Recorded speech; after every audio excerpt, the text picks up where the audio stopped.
Welcome to the 7th day of this lecture series, and we still have 4 lectures to go. And today the theme is the ontological problems of complex phenomena, the concept of emergence.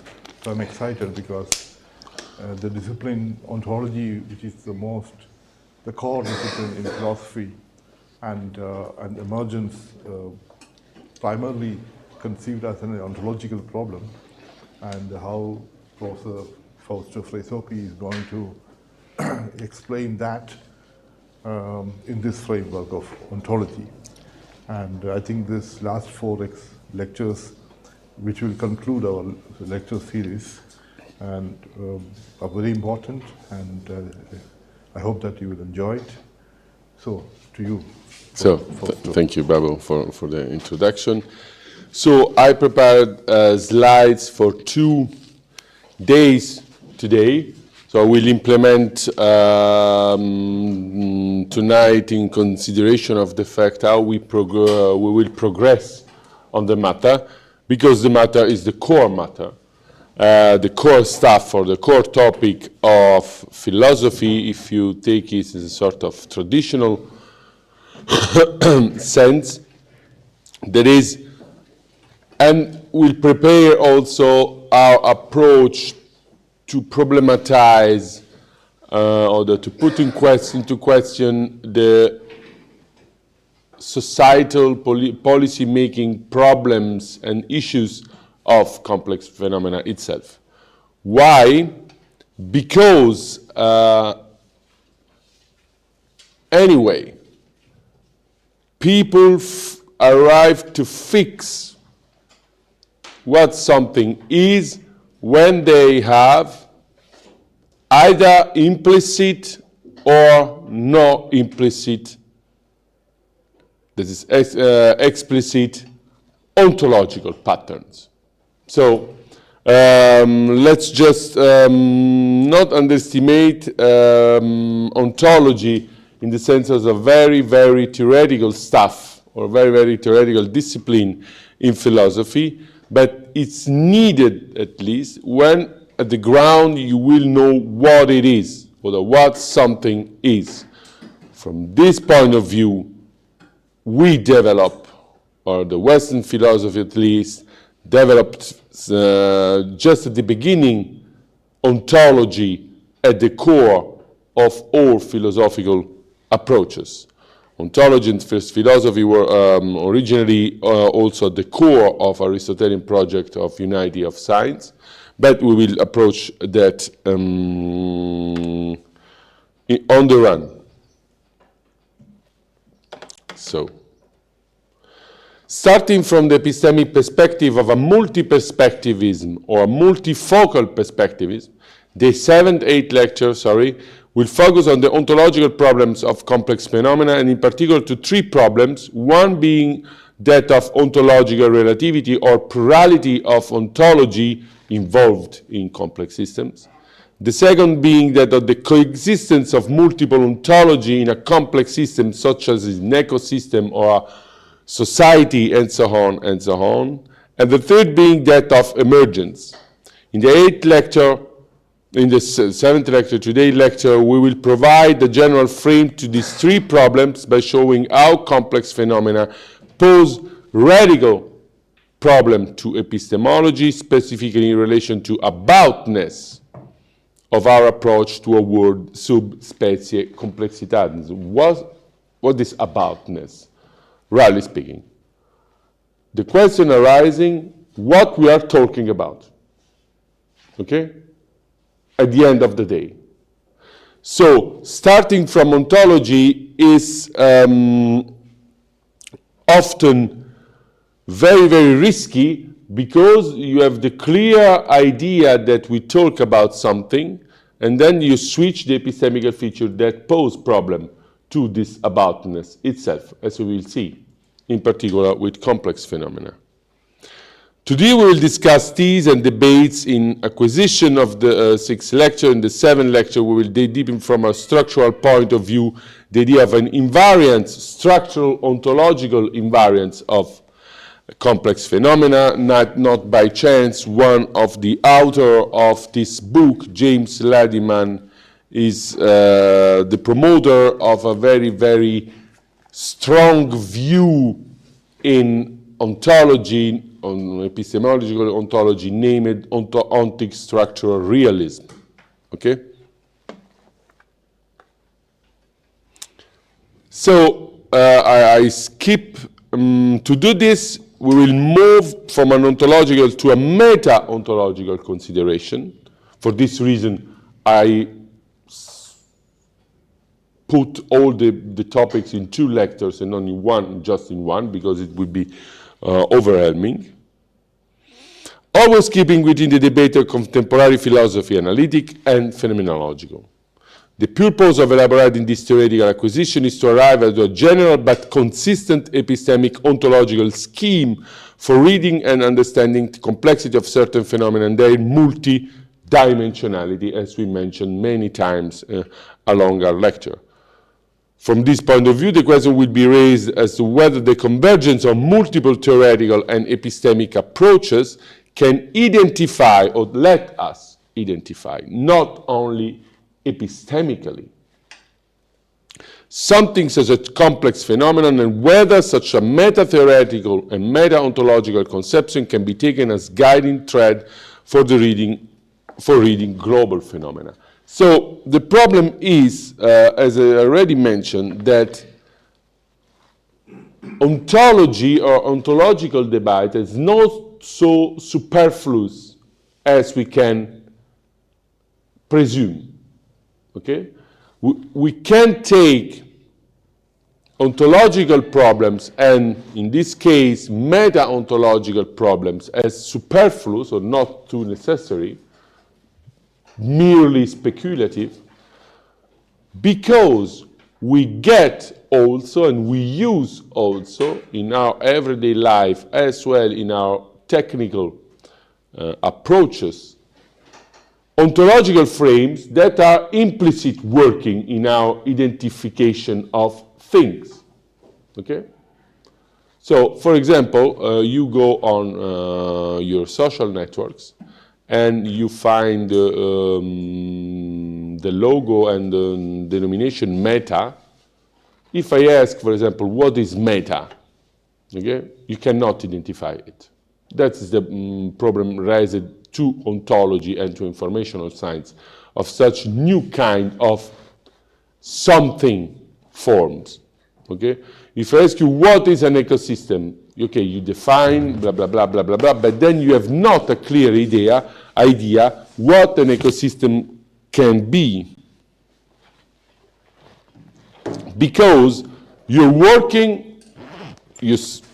still working on ontological context given by previous ontological form of knowledge, either the ontology of the thing or an ontology of epistemic object, but you are not clear what it's about. Okay? Or you can also make a patchwork of the things, what we do today with all these new stuffs that come to us. We patch just a bit, but anyway, there is not clear, and when it is not clear, we encounter problem. And in this case, we encounter problem of identification. So let's take, I don't put in the slide, but I can put by integrating the slides tomorrow or tonight, ongoing from our debate today. Let's take just in consideration what we said yesterday about nihilism, about complex system. And please concentrate yourself on the word nihilism. So I don't think that there is a very clear explained word, because nihilism is something other, is not that at the end of the day. We can also speak about deny of complex system or negationism about complex system. But if the authors use the word nihilism, that is, nihilism come from nihil.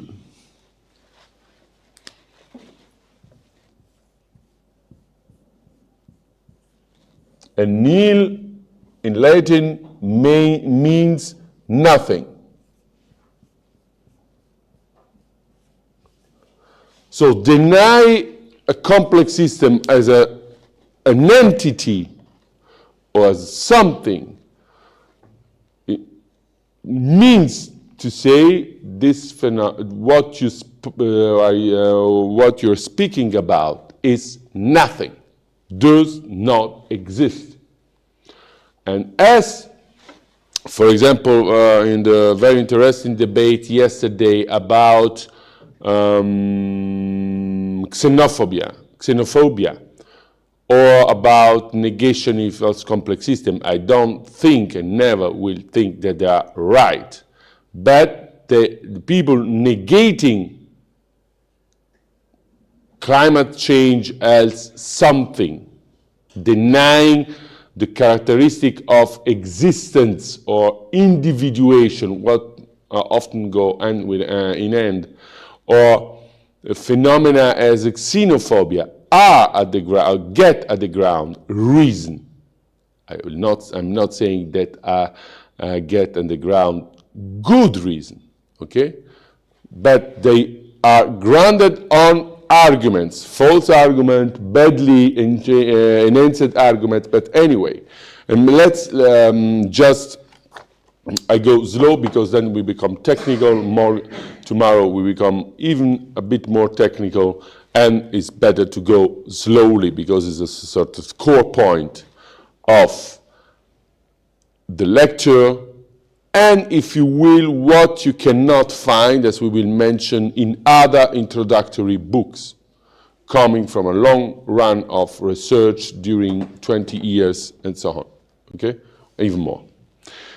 The most negative view of complexity is simply that there is no, and please concentrate, there is no such things, or such thing.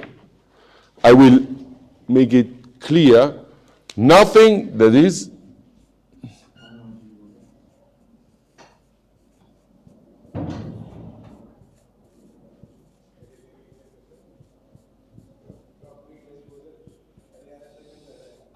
so such thing as a complexity in general, or as a complex system in particular, a well-defined complex system in particular, does not exist.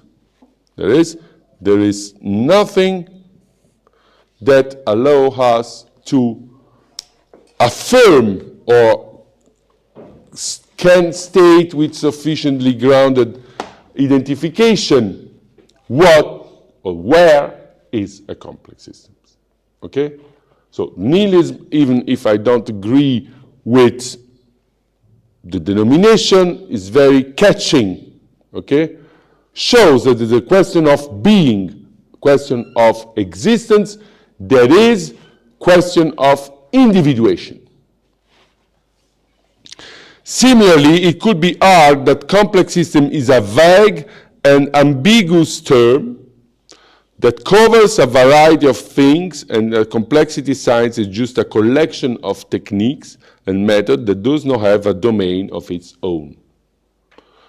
Here we have, that is the way to read analytically a book, if you have been instructed for.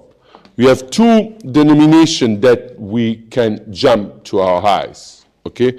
One thing is vague ambiguous that covers a variety.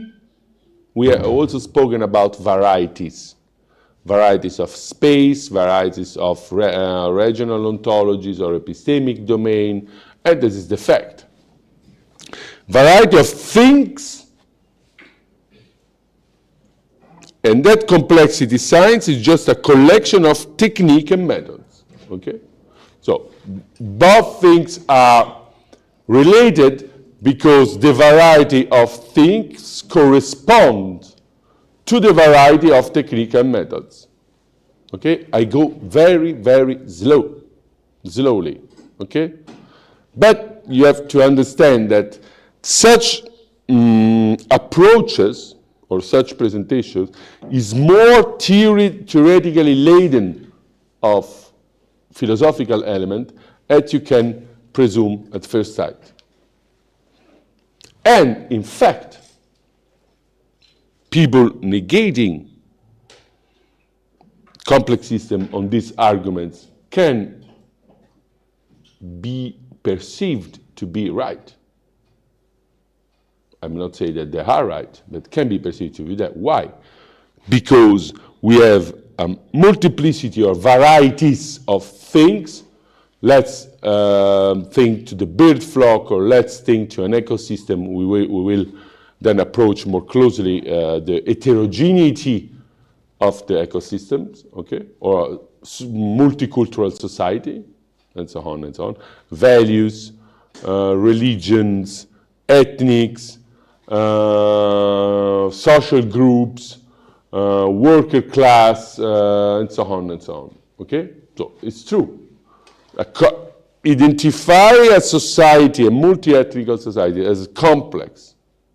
Encounter the risk that try to throw a sort of ray light or the cone of light on things that are heterogeneous among themselves.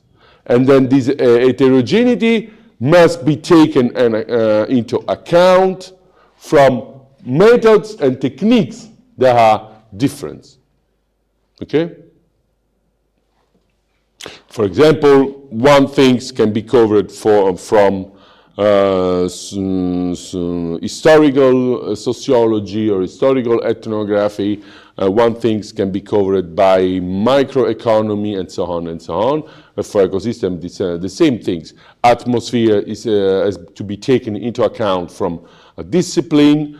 Biotic system by many disciplines because population of viruses or population of bacteria will be taken into account for a branch of biology. Humans be taken into account for a branch of biology. In the humans root themselves as also sociological things, and so on and so on. Okay, so people could be appearing to be right, and at the first sight, let's be radical, they are right.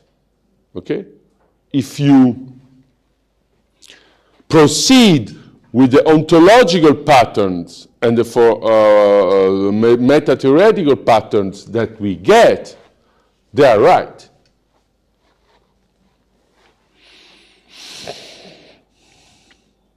Techniques and methods that not have a domain of its own.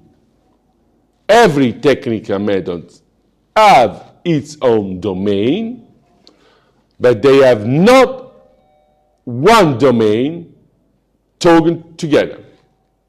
Or they have a sort of patchwork of domain, but patchwork is not a very good argument in argumentation in claiming the existence of something. So it's like you take a box, you put a pen, you put the bottle, or just a bit drink, and then you put your socks, and then, I don't know, your pet, and then you say, it's one thing. No. Someone can say, that's not one thing. It's a heterogeneous collection of things. Okay? You can take something, and there still remain a collection of things minus one. But it's not a thing in itself. Why? Because they think with the grammar of think. Okay? In this way of thinking, which we can call nihilism or deny or negationism, there are very different ways that different sciences combine to study complicated systems, and complex systems are just complicated things. For example, tissue, just complicated things that you may remark here, the reduction that will be approached after between complication and complexity. We study with interdisciplinary science using computers.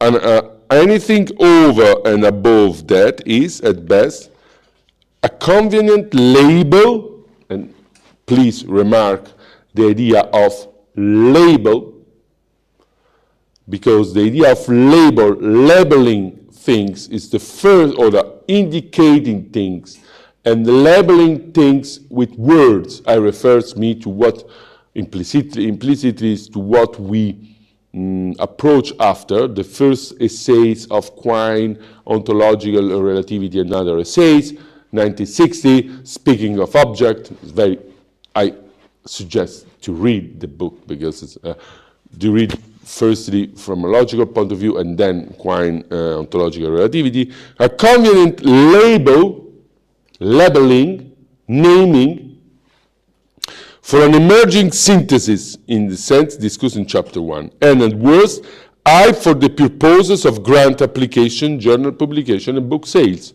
On this kind of views, it seems advisable to stop using the terms complexity and complex system as if they were well-defined scientific concepts.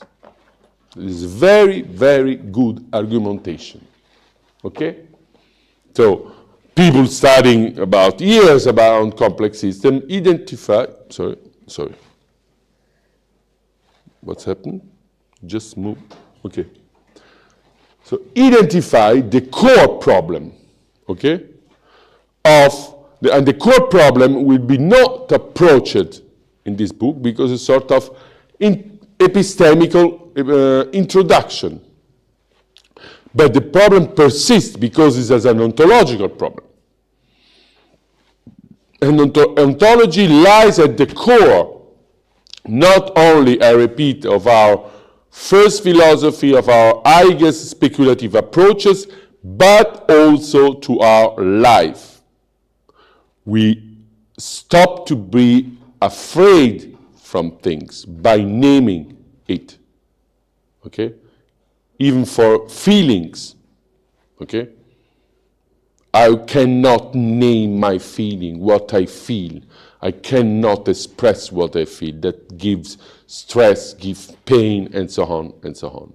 So the elementary relationship between naming and living, or naming and living by orienting himself or herself into named and labeled object is essential. I would say is primordial, even if it is wrong. Okay? Without name, there is no judgment on such thing, for example. There is no statement on such thing. Everything is confused. So, and when to the name does not correspond some of concrete unity, okay, this intention becomes greater and greater, okay? Not by chance, in this fair tale of, I like most, theogonical and cosmogonical tale from India and old Greeks, but in the fair tale of the biblical cosmogony, God give to Adam, okay, the power to name things. And in the middle of the modern age was a very, very huge debate in linguistics and in logics, even pursuing in modern linguistics, okay, in contemporary linguistics, about the fact that things can have a sort of rigid designator, okay, if name belongs to the essence of thing or not, or just conventional. So there is not something outside philosophy and outside ontology, okay? For example, we quoted Kripke, and Kripke is someone that's who searched in this way about in a very, very huge book, very short but huge, Naming and Necessity. Okay? something is a rigid designator when it's applicable to think in every possible word. It's a very rough presentation from which starts even the contemporary and model metaphysics and ontology, from which Kripke itself take distance, okay, because it's just a semantical, logical inquiry. But, you know, this act that we notice with your children or the newly born children, and with your brother in your case, that we point an object and we profere a sound that we will associate that object, is essential. And is essential not by chance, because we will meet, I will not make a lesson on history of contemporary philosophy, the same problem and inscrutability of reference by Willard for Norman Quine. So I take the thing simple, but it is, we have a name for something. For this, following to this name, we develop a sort of general shape, even gestaltical shape. Then we have objects, or we have concept, and we differentiate the concept following the variance or invariance. Okay, that is, if you will, how it proceed also our genetical identification, or roughly speaking, our genetical capacity to identify things and phenomena in the world. So, if we don't have a name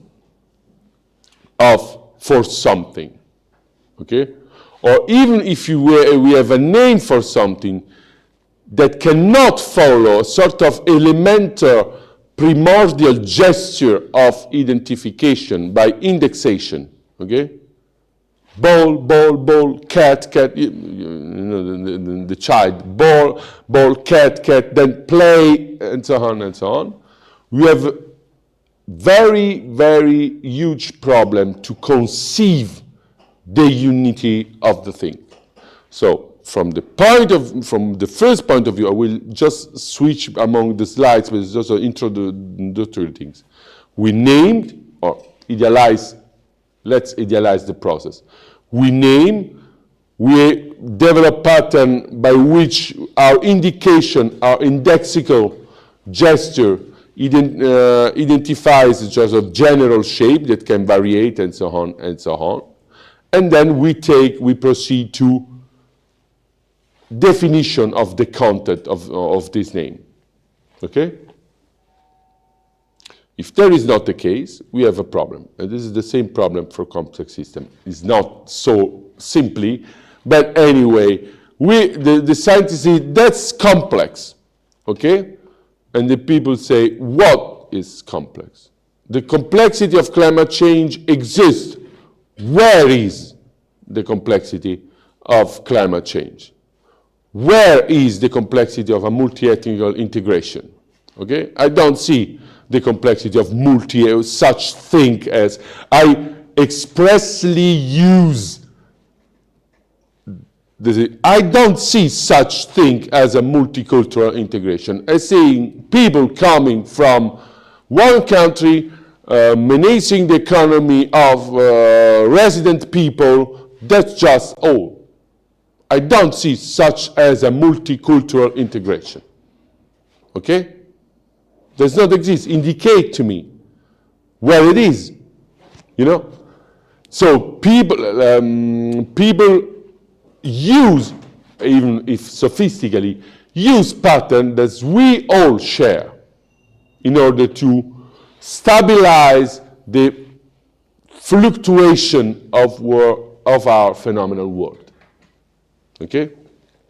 So, for this reason, ontology is at the core. Not because we follow Aristotle that said, we come back to the first introductory lecture, that there is a sort of always searched science, named first philosophy, that is the questioning about being as being. So by Aristotle it was more theological, being as being, and theology, this is the first form of being, but anyway. The episteme, I will quote roughly because it's just a survey of philosophy history.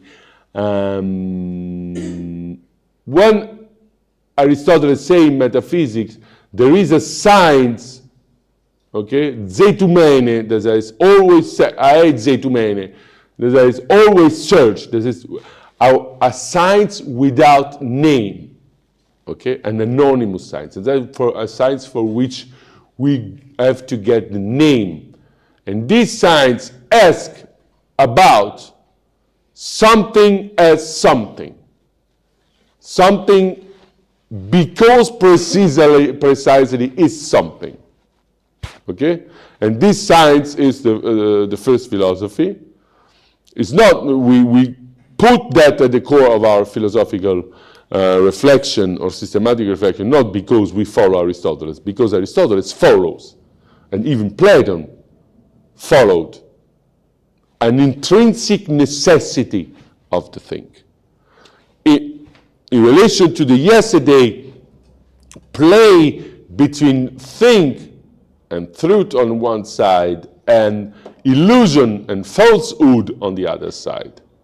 Plato developed the first original schema that then will be used. Is not an opinion of mine, is an opinion, is also not an opinion analysis of Plotin, Neoplatonist in the late antiquity, on which Aristotle developed his metaphysical science. This is not metaphysical science, there is many debate what is the metaphysics of Aristotle, and so on, but you can also have just an overview. It is an intrinsic necessity because among the proliferation of the sciences, we need to have a general pattern what the science is about.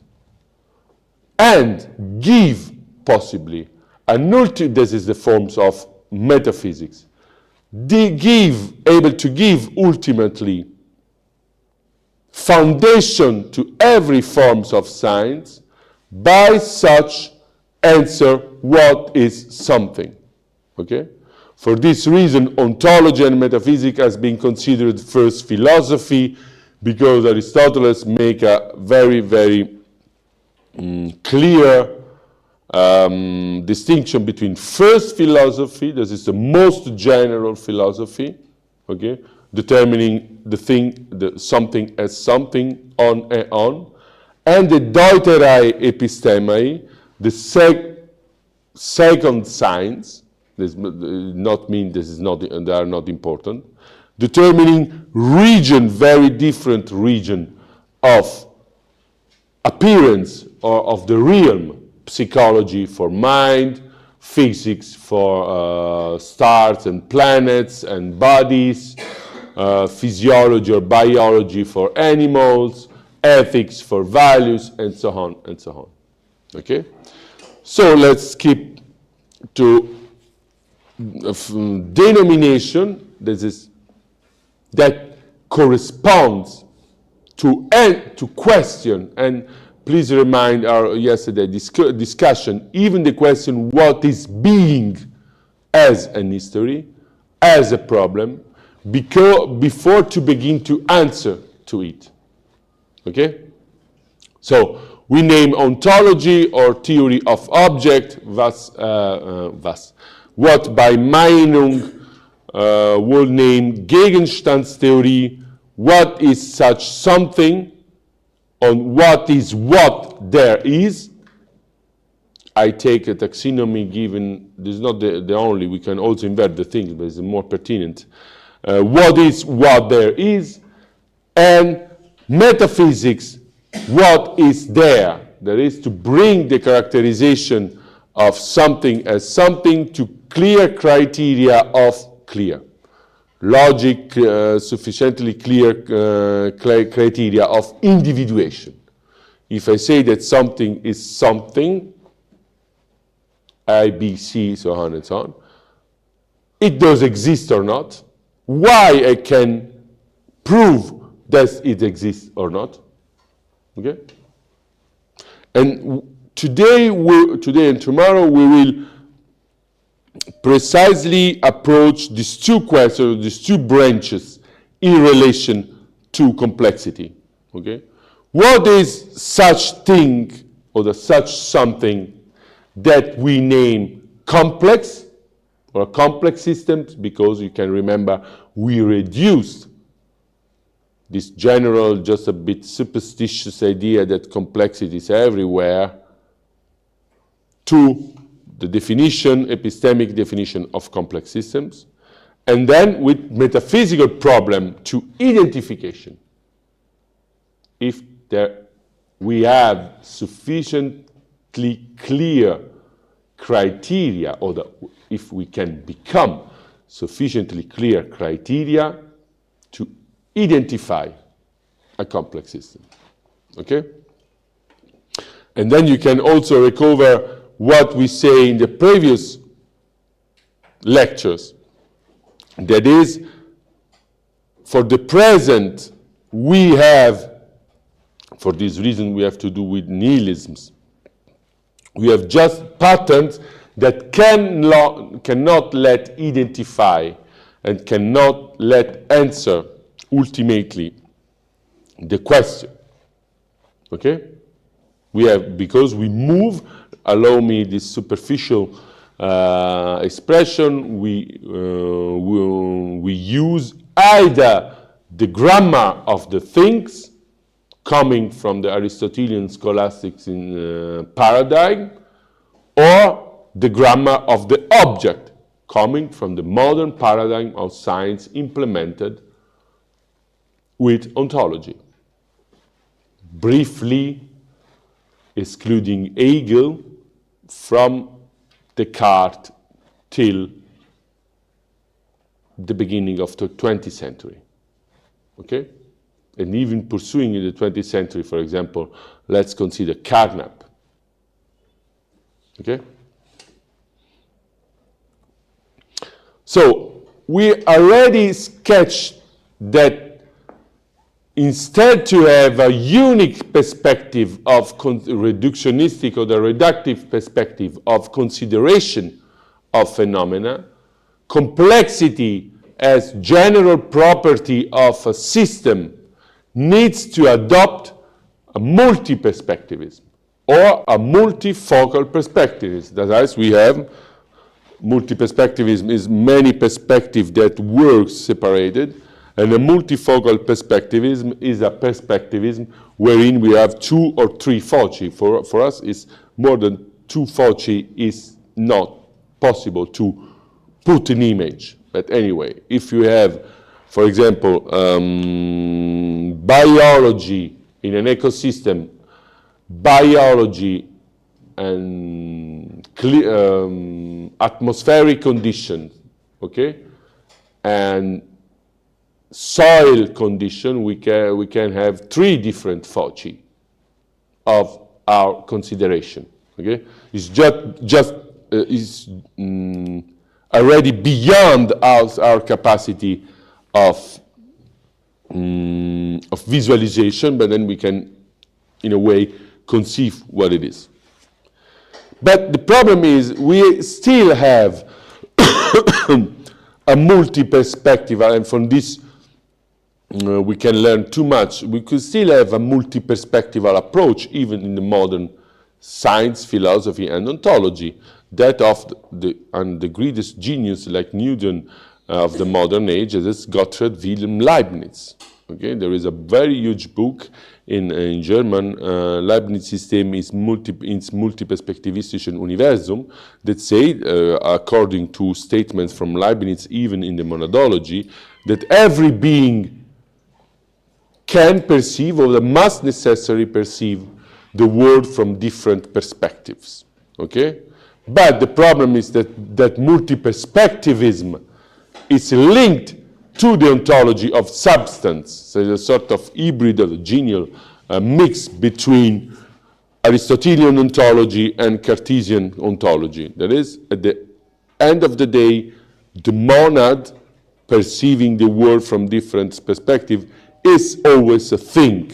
a concretion of monads, but the leading monads are is a thing. Okay, so multi-perspectivism can encounter many problems if applied to this case, but is a sort of breakthrough case of complex system. Why?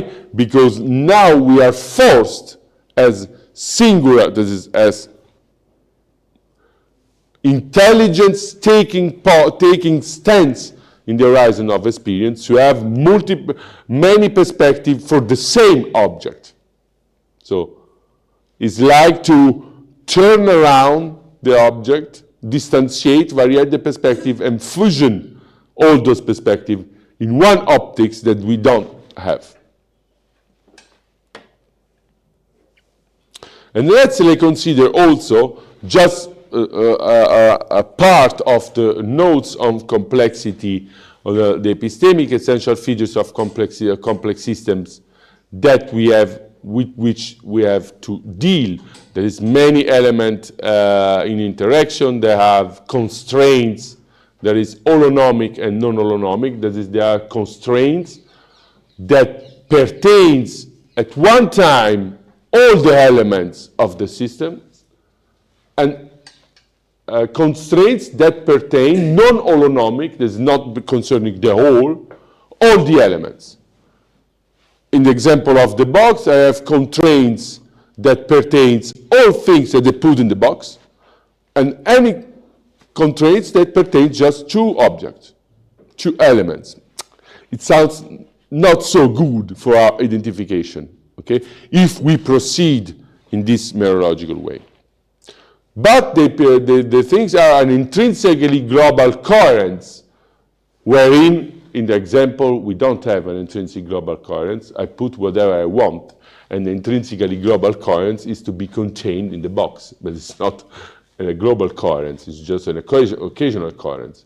I can put that on the table, they get the intrinsic coherence due to the fact of lying on the table, but it's not a sufficient argument in order to affirm a coherence. Okay? A modularity and a hierarchy, so different hierarchical levels interacting themselves. This is also difficult to think in order to individuate something, okay? Because we can also split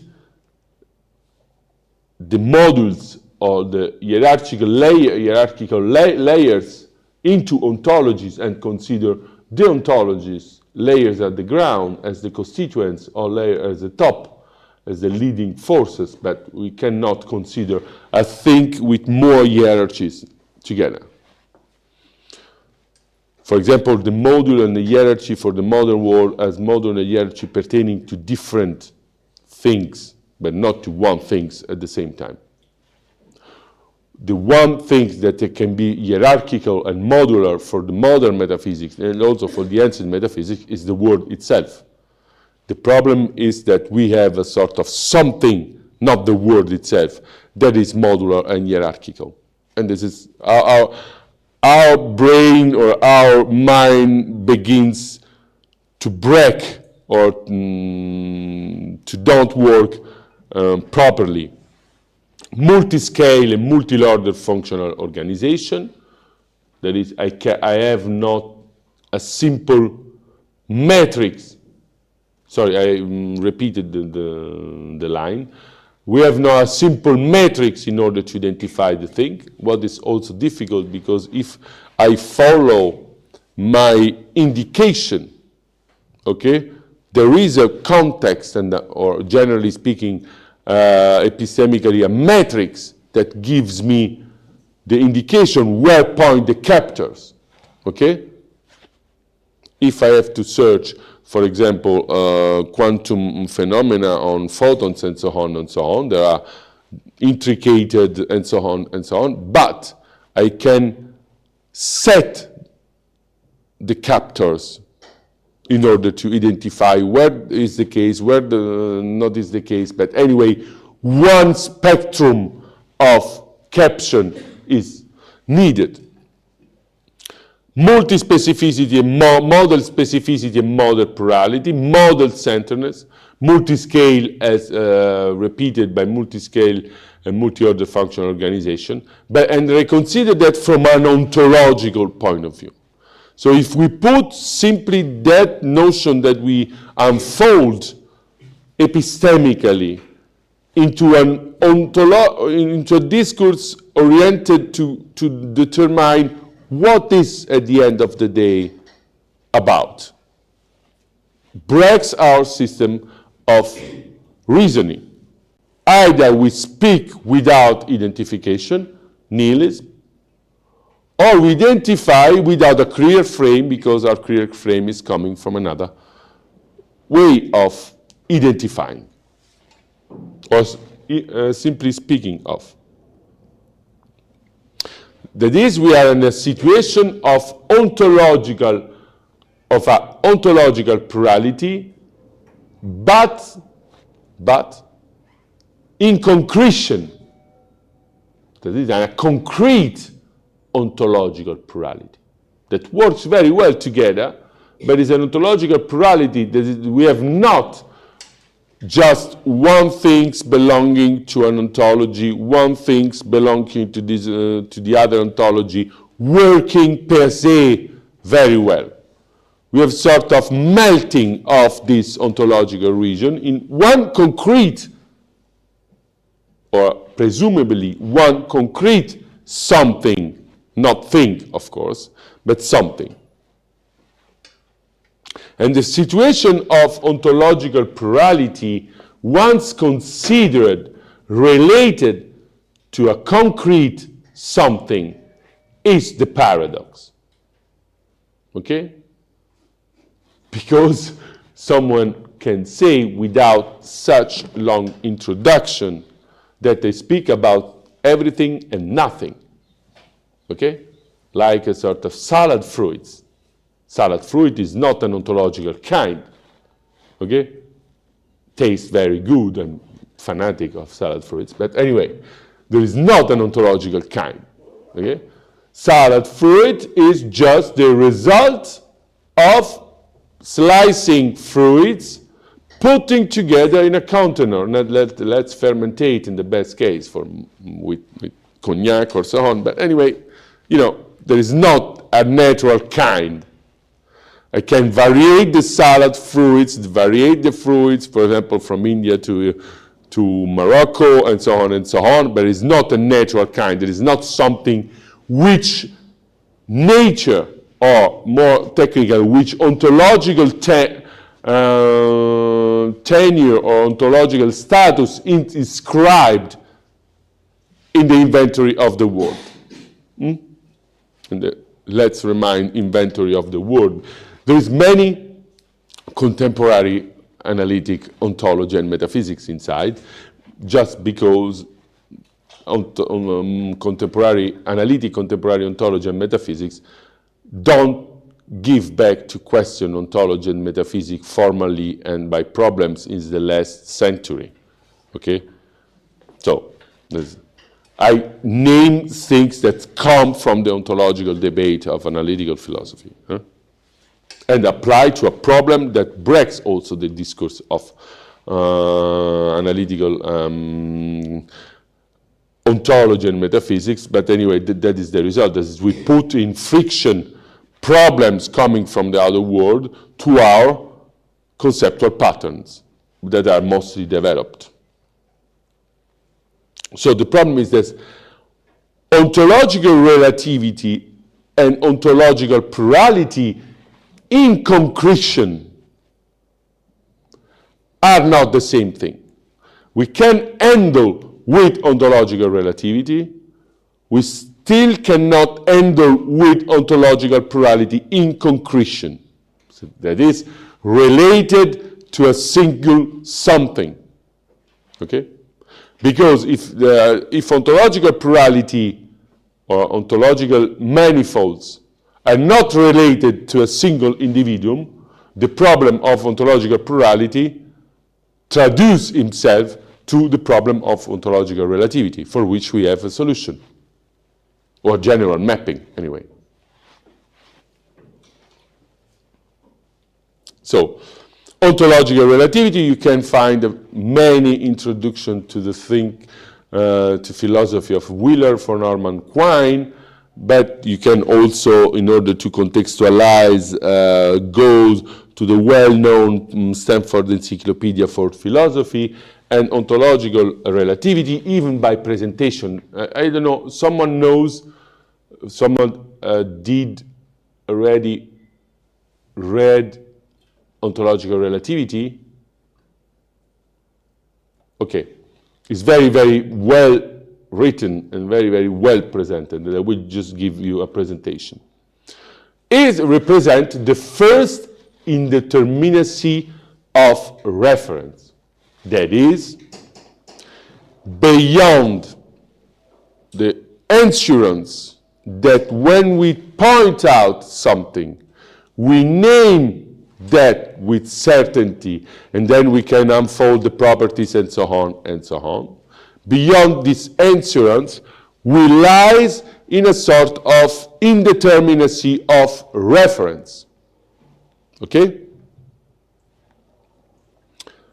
So there is some sentences can be translated in more than other way. Given that the sentences are about something, it's matter of a sort of not transparency of aboutness of things. Okay? And let me finish, and then I will give you examples. And the various versions differ in the reference that they attribute to parts of the sentence, but not in the overall net importance that they attribute to the sentence as a whole. Quine uses the terms ontological relativity, inscrutability of reference, as well as indeterminacy of reference. Okay? And Quine gives a very good example, very simple, but it's very useful. Beyond the fact that it's been very useful to me, but anyway, very useful. An ethnograph discovered or found a very unknown population in the lost island, I don't know, of Point Nemo, or in Atlantic or Indian Ocean, and so on, with fully another kind of language. And if you will, we unfold in the last days just another epistemic language. So it's not different the case.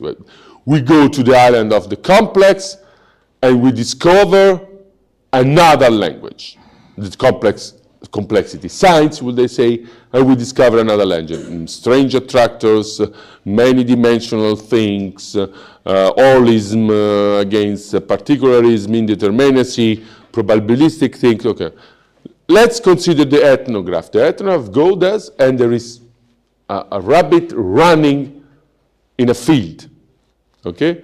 And the indigenous say by indexing that gavagai. Okay? Let's say the gavagai.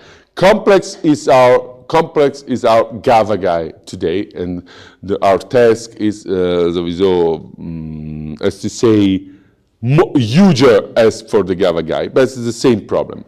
The indigenous says gavagai. What means gavagai? If I don't know the frame of using sentences, of relating to object, and so on, can means chase it or eat it, can mean rabbit, can mean white rabbit, or the name for white rabbit, can name or can identify why or rabbit run, can identify how speed it runs, can identify how fine it is, and so on, you know? If you will to decipher new forms of reference to phenomena, in a new language, okay, you have to translate or to force Anyway, because it's a network graph, this must be decipher the language, okay? Force speech X to a grammar that is not intrinsic to this language, and then you have not access to the really pointed reference of the expression, okay? Because I cannot, after a full translation or exam of the language, know what is meant by this act pointing gavagai. Okay? What is gavagai about? What is the aboutness of something spoken in another strange language? I have to decipher that by projection, or what Quine named proxy function. Some philosophers have sought to distinguish this doctrine, but in later work, Quine made it clear that he uses these terms simply a different name for the same thing. See, Rickert and Quine, to use an example which has become famous, a given sentence might be translated that is gavagai, we don't even know if it is a sentence. Okay? It can be a noun, it can be a pronoun, and so on. It can be just an expression like abracadabra, without meaning or without ideality, in order to spring to usher, and so on and so on. There is a rabbit, or rabbitude is manifesting itself there, like in the animistic societies, or there's in undetached rabbit parts, or in other ways limited only by one's ingenuity. All that is needed is what Quine calls a proxy function, which maps, and mapping was central in the yesterday debate. It will be central today, tomorrow, and for societal and policy making importance of complexity. Mapping, which maps each object onto another object, and each predicate onto one which is true of a given proxy object, if and only if the original predicate is true of the original object. That is a bit complex or a bit complicated, but you can understand the meaning of the thing.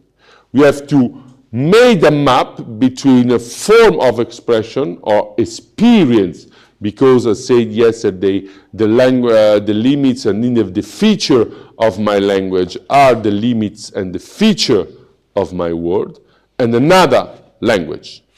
Okay?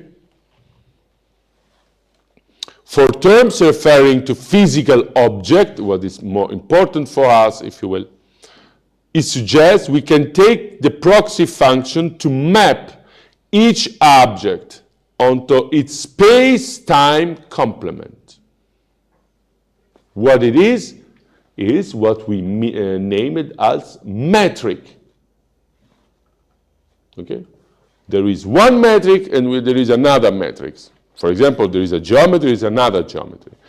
If, for example, I will map quantum phenomena into the language of extended mesoscopic things, okay, I have a sort of impossibility to reach the same things, because on the one way we have two different geometries and sort of complementarity of determination, they not convert to another. So what the problem arises not by chance after quantum mechanics, okay? Not only, but by quantum mechanics. This is translate, we already experienced, and this is the usefulness to have given a bit of history and epistemology of science. If we will translate Cartesian or Galilean dynamics, transformation groups, and so on, into the language of the grammar and grammar of Aristotelian ontology, we don't reach the same things. We lost so much information, or we put it too much information, that it cannot be handled with the same clarity. If we will translate and conceive, okay, quantum phenomena, just quantum phenomena, let's say, into Newton mechanics, we can use proxy functions, but the result is not the same because we lost the object in itself. We lost what it's about and the novelty that it poses. Okay? There is a very, very interesting things. I don't know in many languages, but I'm interested in myself. There is a very, very famous, the very, very famous formula for quantum mechanics is the Dirac formula. Okay? That speaks about Dirac C or the Planck dimensions and the dimension beyond the Planck wall and so on. There's entanglement and so on and so on. That is this. For every particle, there is sort of formula saying that for every particle beyond the Planck wall can exist a sort of opposite or same particle, electron, positron, and so on and so on. And it be translated romantically as the things that once two particles meet together, when two things meet together, their life, when two persons meet together, their life will be influenced once for all till the whole life, okay? There is sort of this romantic interpretation of the Dirac formula that has nothing to do with the real content of the Dirac formula. Okay, the formula of life. But let's take the things on the aboutness. If I translate the Dirac formula into this romantic statement, I lost the aboutness of the objectivity. I don't think about objectivity. I lost even objectivity, but I lost the thing itself, or the something itself. What I'm talking about, because the proxy function enabled me to expand sort of related to a very, very defined field of reference to the life of person, instead of the fact that there is not the case. By enlarging the scope of the formula, what the formula is about, I lost the real information of the formula itself. Okay, so we can have proxy functions, but it's not said that proxy function still give me the access to the same thing. And for physics, for example, I have to have a sort of grammar of translation between metrics in order to maintain sort of information about this something where we are speaking about. It's the same thing, please do not generalize. It's the same thing about context of speech, okay? In some languages, cursing is a sort of art of expression or even blasphemy, please believe me. And in other languages are very offensive, or in other contexts are very offensive things about against authority, religion, and so on and so on. If I take the same expression away from the context in which it's formulated, okay, lost the information that the expression gives me. So the idea of Quine is a more clear and more defined version of that things, that is expression, naming things, that we talk about aboutness, okay, are related to context, domains, and metrics, in particular for science, okay?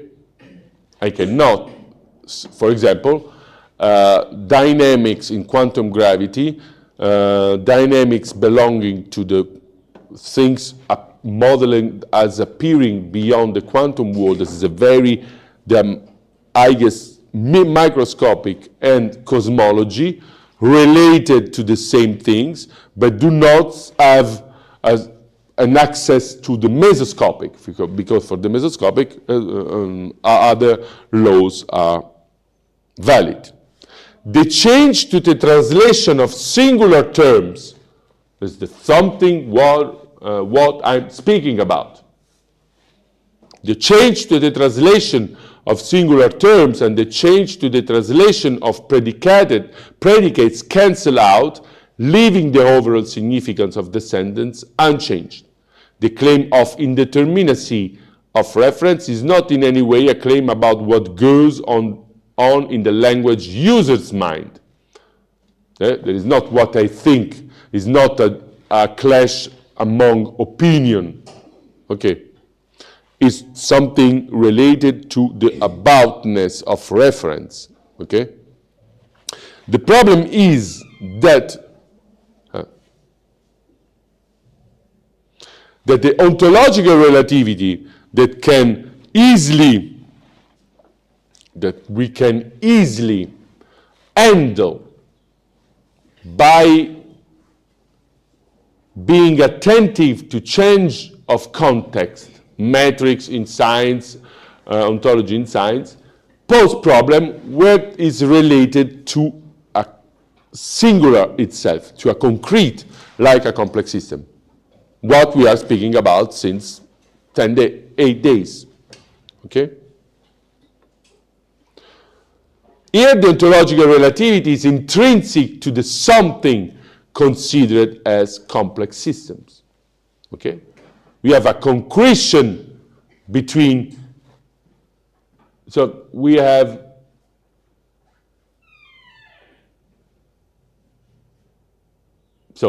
we can say that if by the ontological relativity we can switch between one language to the other language with proxy function by measuring the loss of information and the change in relation to the aboutness of our sentences, in the ontological plurality, concretion of plurality, concrete ontological plurality represented by the context system, this possibility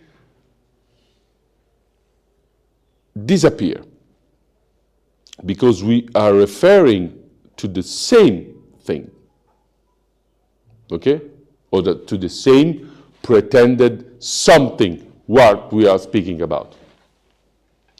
So how do rule here the proxy functionalism?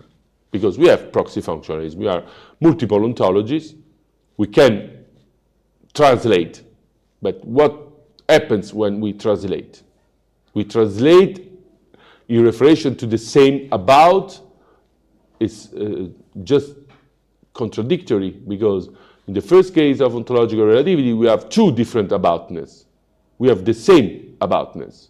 So how can work the proxy functionalism?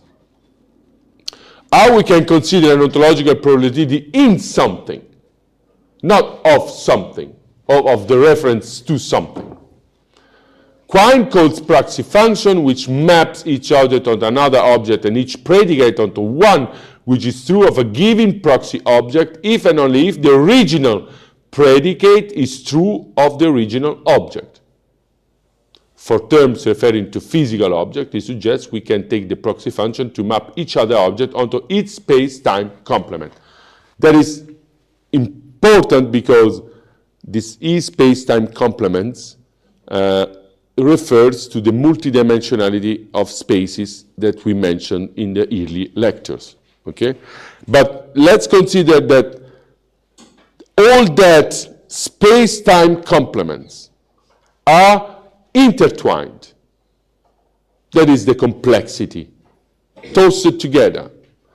All these aboutness are intertwined.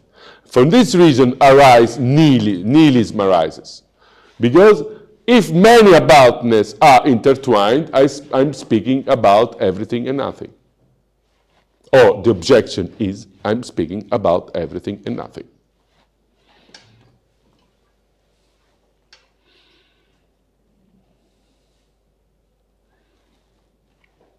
The something still remain in complexism, still remains something, while having parts and modules and space-time complements, pertaining or belonging to different regional ontologies. What can be inhabited by sentences of a certain type. So if I talk about quantum mechanics, okay, if I'm talking about thermodynamics, okay, here I have a regional ontology, and in this, by this regional ontology, I can structure my sentences in order to fix the aboutness, not the objectivity. Objectivity is just another kind of stuff. The aboutness. So I know where I'm talking about. Okay? Scientists know very well where they are talking about because they fixed the reference to the something. So they, or if not fix, they secure the semantic, secure at most the semantic oscillation of terms that they are using in order to talk about something. This sort not of intrinsically fixed reference, is sort of a void of too large oscillation in semantics, reference, use of predicates, attribution, and so on, and so on. This about, but now we have the intertwined plurality of different ontologies. They entails in a concretion that entails the intertwining of many space-time complements or many space-time metrics. They entertain the intertwining between many different ontologies at all. An ecosystem or a multicultural society is neither exclusive X or Y or Z or M or N, but is all that together. Then we can also approach now in order to understand what is the difference, or what is the elementary difference between formal and material or regional ontology, a distinction coming from Husserl. Formal ontology is descriptive and involves analytic a priori judgment, while regional ontologies involve synthetic a priori judgments. In most general sense, formal ontology is concerned with characterizes the simple something or the something as something, okay? The something in its general features identifiable in every kind of occurrence of the something, okay? Husserl adds the province of the region, of a formal ontology is said to be the formal region of the object as conceived generally. Die allgemeine Region des Gegenstands überhaupt. Okay? So when we identify something where we are talking about, we use a grammar, generally identified as formal ontology. There is a sort of little split between the grammar we use. This is a sort of formal apophthegms and the formal ontology. Why terms are just variables because we don't have colors, chairs, computers, and so on, but just elements that the grammar can relate together. And we have a regional ontology, okay?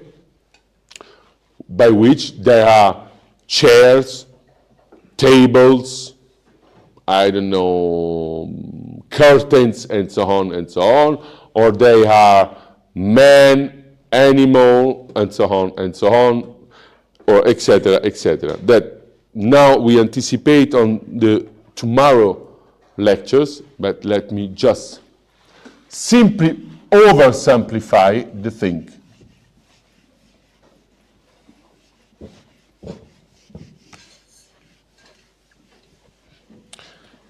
If we will talking about something, we use in general two sets of elements, formal ontological and regional ontological. Or if you translate in analytic philosophy, syntactical and semantical, but it's quite not the same, but it's very similar. So you can model and how the computer model the aboutness on two dimensions. The first dimension,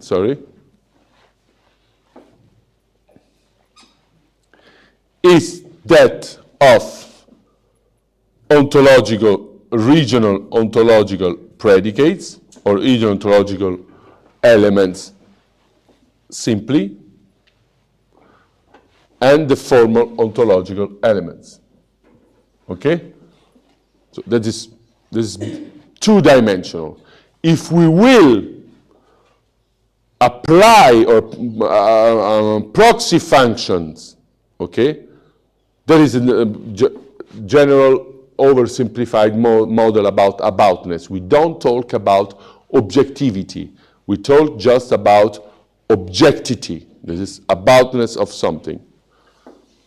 We have to translate the RO1 and RO2, and that is the proxy function, okay? And then we will have a sort of result of this aboutness because the formal ontology of the general grammar remains invariant. So it's, there is not too different. It is not too hard to understand how a translation occurs into terms or concrete predicates that a language or a semantic use in order to express something. I can have something different, but anyway, the proxy function is possible. Let's put aside for the moment the space-time complement, because for the space-time complement the things becomes more difficult. Okay? But anyway, when ontological relativity is spread among different regions, and those different regions are not tossed together, we don't have too much difficulty in order to think even with a sort of oscillation of indeterminacy of reference to find what we're talking about. Okay? We are not for sure talking about the same things in an ontological, metaphysical point of view, but we can measure the change. Okay? If you express yourself in another language, okay,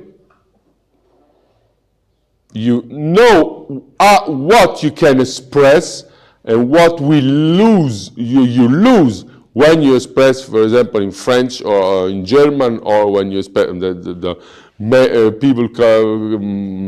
people married for people from other country experience it almost every day. There is a sort of loss of information, societal, cultural, and so on and so on. But anyway, you can identify the aboutness, how the Google translator works without artificial intelligence. But anyway, translation works in that way. You transfer, and it's even easier in the case of the same grammar of languages to translate just the semantical terms, okay? When not in a European language, we have other difficulties, but anyway, you can map it. And you can also notice the variation of the reference, the variation of the aboutness, without losing an aboutness as such. When all that is tossed together, it's a pair that is more difficult. If you, it seemed to me that you know the name of the rose of Umberto Eco. So it's like to have to do with Salvatore, to which Guillaume von Ockham talks, and the scholar also talks. What language speaks that monk? And the Meister answer, everyone and no one. Okay, because there is a concretion, a sort of indistincted, or that seems to be indistincted conclusion about form of reference, semantics or regional ontology, and consequently aboutness. Okay?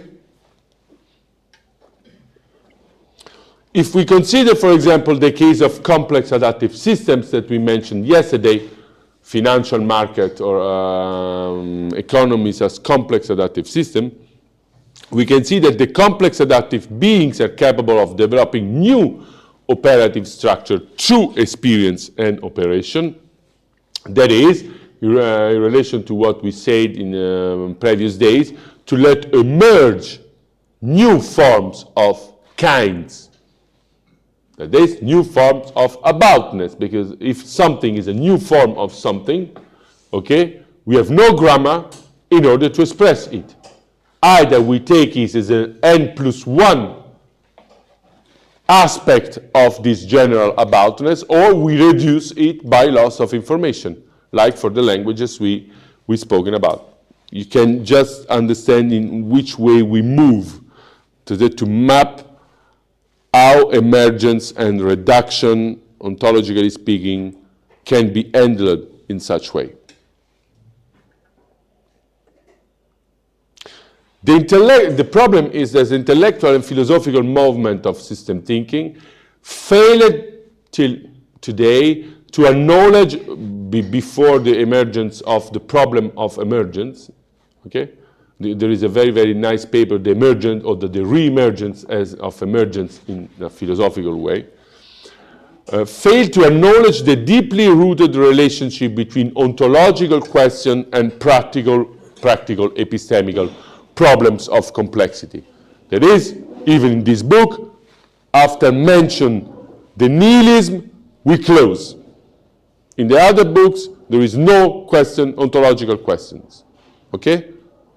So, we sketch, because it's already difficult to sketch.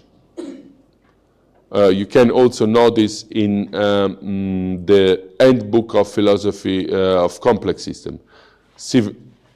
Beautiful book, a beautiful book, as all the handbook in this series, not just this book. Okay, beautiful, 700 pages, a very, very comprehensive mapping of complexity science, spoken philosophically. What is missing is ontology.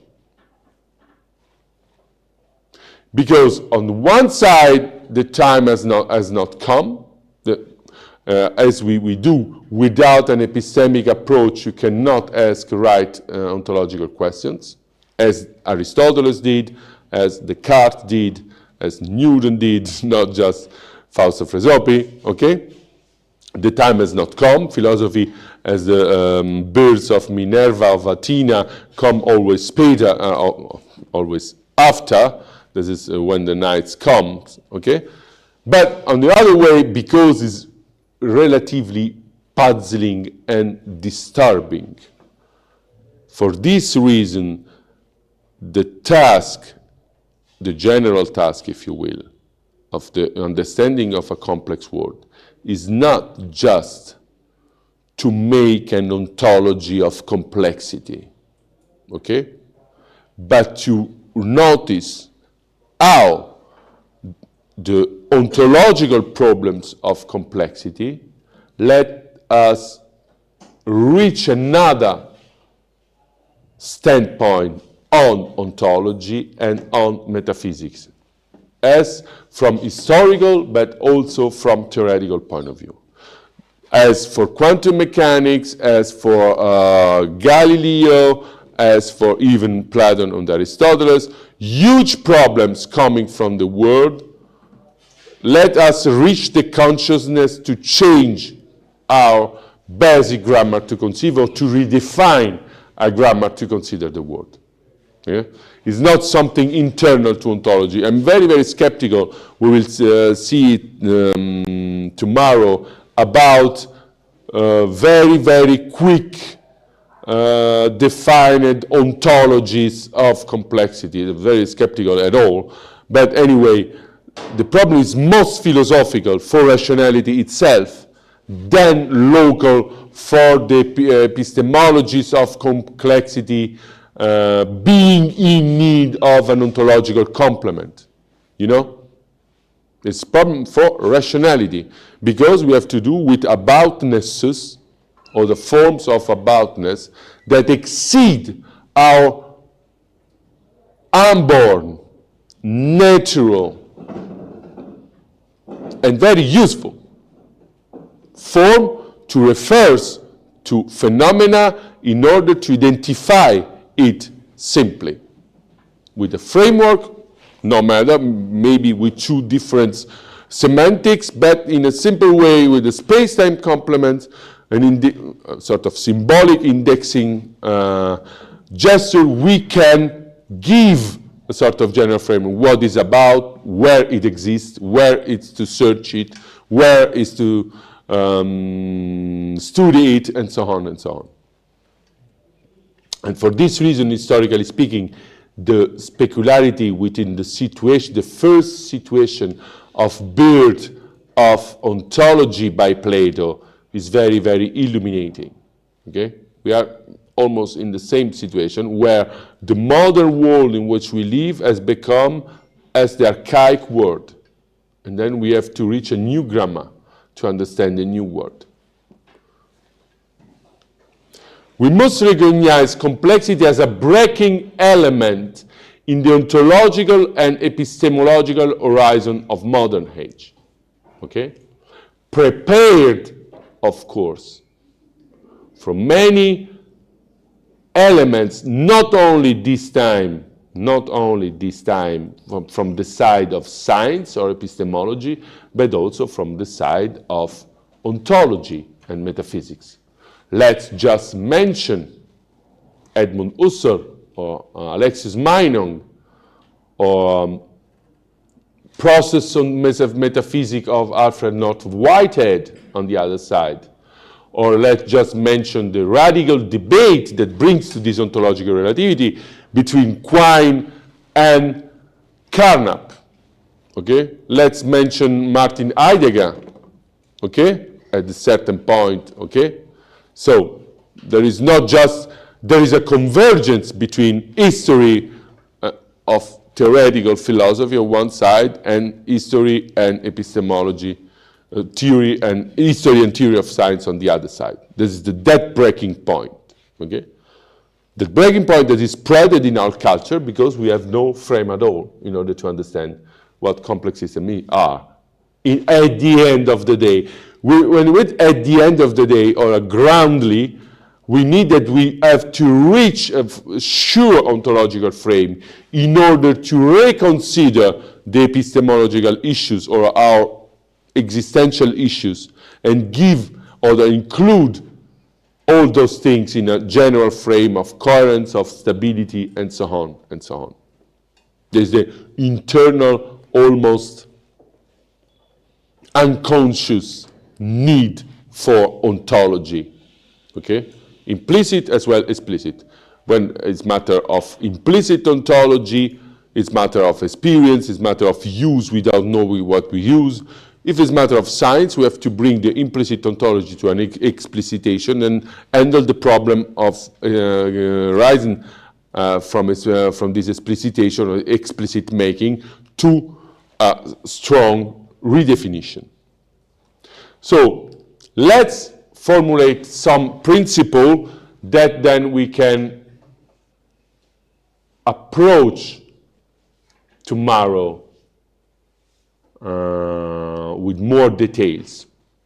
Let's formulate at first a methodological principle that you can find in a paper I've uploaded as relatively young and immature of 2014. Then tomorrow we'll give the complement, not speculative, but the formal complement of this handling.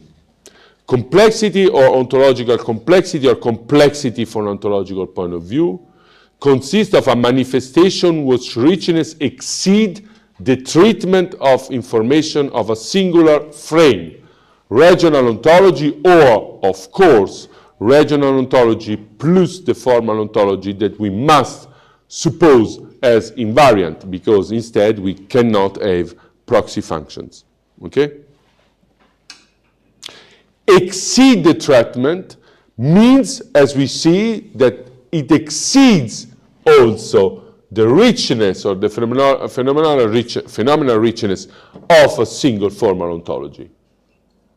If you take just simply an ecosystem by its ground articulation between abiotic and biotic systems, it's very rarely, but we cannot consider that system ruled by one elements belonging to one ontology, because the abiotic is the negation of the biotic, then you belong to two different macro ontologies.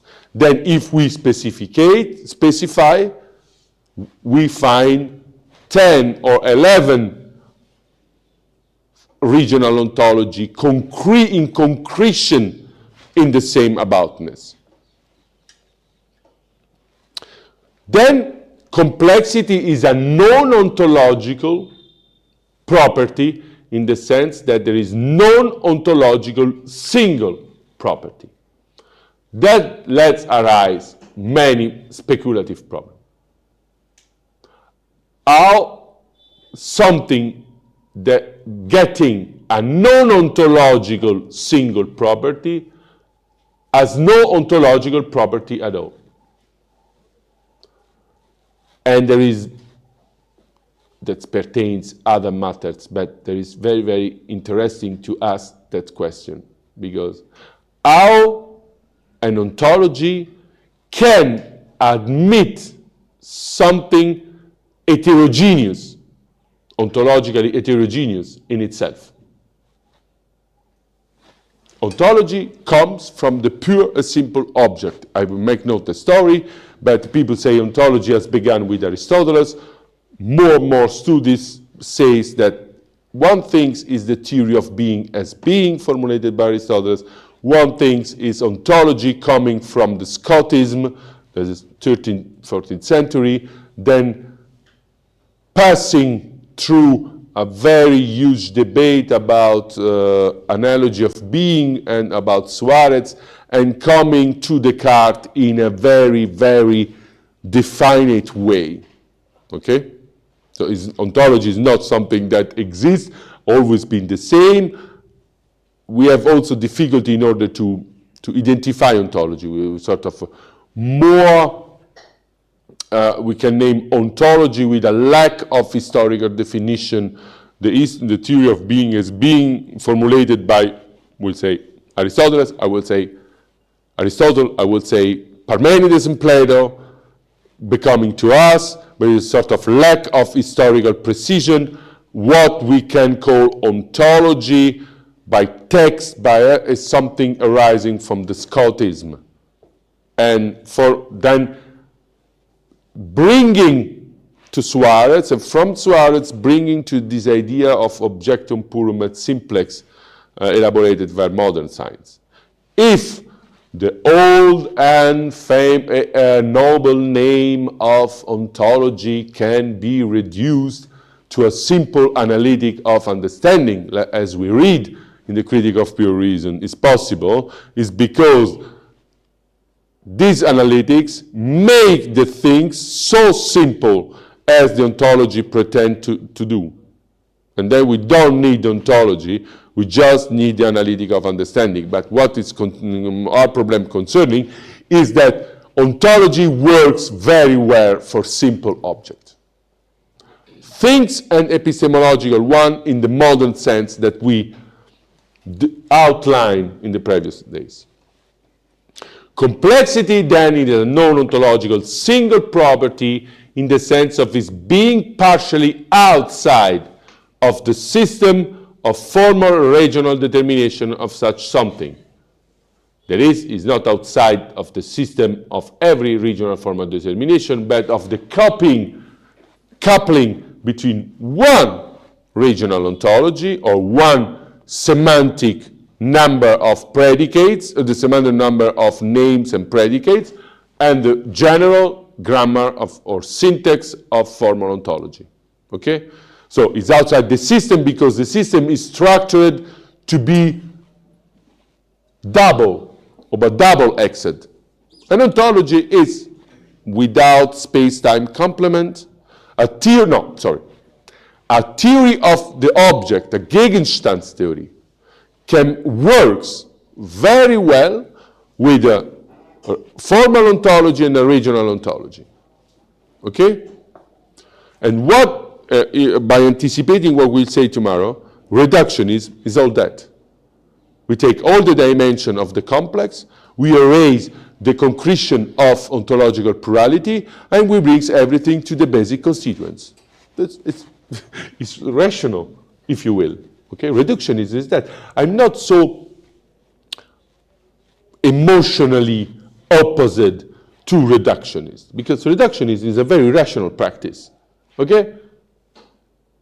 So we use the ontological tool we have in order to simplify. No, it's legitimate anyway. It's better than superstition, because like Kivong Jim, like Evon Kim, sorry, Paul asked many problems, even to emergence of problems about complexity and so on and so on. We'll see it tomorrow. Complexity is non-ontological in the sense that it is not an intrinsic property of object, that is natural kind, we will use the terms tomorrow, nor the epistemic feature of a subject matter of a single epistemic approach. What we will mention in the nihilism paragraph, okay? It's very clear and comes from Descartes as a disciplinarization of science. It's very clear, very useful, and very successful. Okay, I will not deny that. A theory, as said yesterday, adds a field of application. Even Aristotle developed that, but Descartes disciplinarized it. Okay? A theory as a field of application, a domain of application, an ontology of object on which what it has to say is relevant from epistemic point of view. Okay? If we think a sort of meta-theoretical complex, there is something needing a connex between many theories, we have very, very problems to identify what about is speaking, or what the domain of object. If we deny complexity, is because we stay at the situation by which every theory has its field of application, has its ontology, and it is impossible to consider complexity in the terms of a single coupling between a theory and an element. This, if you will, is good common sense. But it's not say that common sense helps us to explore no new horizon. Common sense lets us to stay quiet at home. And while you're rising to India, you can rest to the Europe and teach to your colleagues and friends the same language, the same things, the same cultural thing, the same. I would say, believe in good common sense, but not blindly. Oh, sorry. If complexity as a non-ontological single property breaks the fabric of ontology itself, then we must accept that it is impossible for any ontological system to provide a complete determination of manifestation, because they are complex systems. The case of complex phenomena, okay, shows that that an ontological system cannot be holistic, general and out through determined reality. Why there is something that is complex phenomena, or the complex phenomenon is epsilon or z, that breaks the fabric of this simple determination. Okay? The complexity of manifestation exceeds the domain of traditional ontology, in the sense that the traditional means of ontological determination must accept a surplus, a residual rate of phenomenality that is non-comprehensible and non-compressible by a unique system of course, ontological determination. I would, if you will, stop here, if you allow me, or I go just a bit. Maybe a bit more. Eh? Okay. And let's recover what we say just some more in details, okay, by this schema. We can conceive I already anticipated, but you can, I apologize.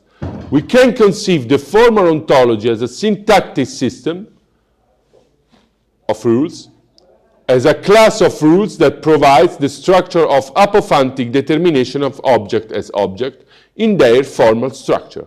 That is something, or T in the similar, that is without color or without particle ontological nature. In the formal ontologies, there are no hippogriffs, there are no dragons, there are no chairs, there are no tables, there are no computers. There are just x, epsilon predicates with function. If you will, you can also very easily translate two Phrygian notations. Similarly, we can also define regional material ontologies. For this reason, I spoke the first time in plural, in singular, and the second time in plural, as semantic systems, providing to present the representative content of certain classes of beings, each time integrated to the formal structure of objects. For example, the term relation, okay? And if you will study, or if you will redefine your idea of formal ontology and material ontology, study either or the categories of Aristotle, or the interpretation and categories of Aristotle, and then the core books of metaphysics, Zeta and following, or study from this point of view the Critique of Pure Reason. Right? Because the Critique of Pure Reason is a sort of search independently from presupposition of the formal ontology to give itself the form of a regional ontology of the object. It's just a bit raw presentation, but anyway, okay? So to apply itself, the problem of the core problem of analytic of principle, and even the last point of analytic of concept, is the Anwendungsproblem, the problem of application. But the problem still remains the same, if you will. We have a space-time complements, there is the transcendental aesthetics. We have formal predicates, okay? A table of judgment. They must become a sort of pictures or frames for concrete objects. But it's always the same. There is a semantic and there is a syntax. Or there is a formal ontology or a formal apophantic entailing pure object, and there is a regional ontology. We can also define regional materials ontology as semantic system providing to present the representative content of certain classes of being, each time integrated to the formal structure object in general, or Gegenstand überhaupt. If a certain manifestation A is supposed to be determinable by the class of formal predicates FO, F1, F2, F3, Fn, and by certain class of empirical or regional predicates R1, R2, R3, Rn.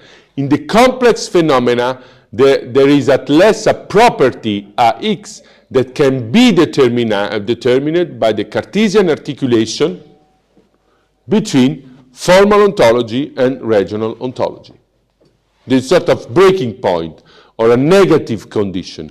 Let's talk about biotic and abiotic elements in an ecosystem, just by elemental feature. From a meta-theoretical perspective, it can be assumed that formal ontology only provides to the form of a theory, whereas the regional ontology implements this empty form with a concrete framework of that theory. Formal ontology and regional material ontology in Husserl's phenomenological language, grammar and ideology in Quine's, but be integrated with another fundamental element, one that gives ontology its capacity to present the world image or objective world, as is the idea of instantiation. Okay? The criteria of individuation. I think as something, Gegenstand, there's not only an object in general, but is a concrete object that is my aboutness. And then I have, in order to have a theory, like said yesterday in the play between theory, model, and model validation, and model and empirical issue, I must give me procedures or forms of giveness that let instantiate this aboutness in the phenomenal world. Okay?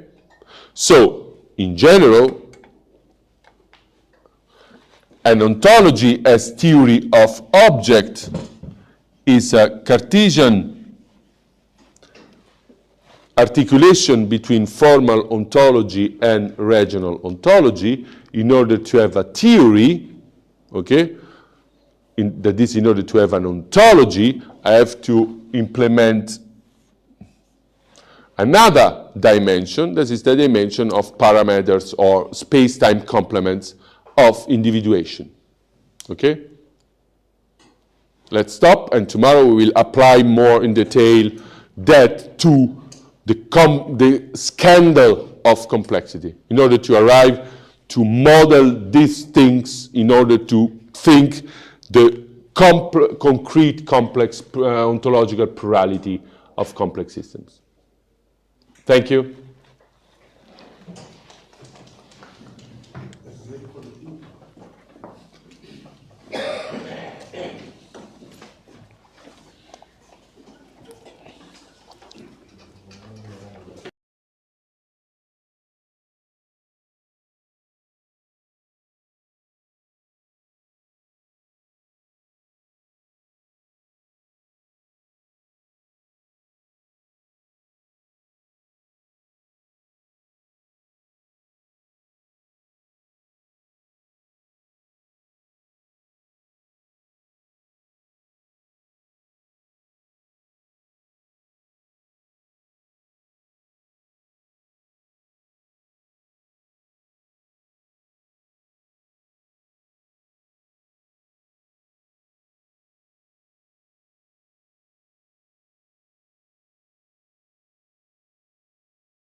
Such complexity stuffs inside. There is just sort of a survey of handling with contemporary ontology.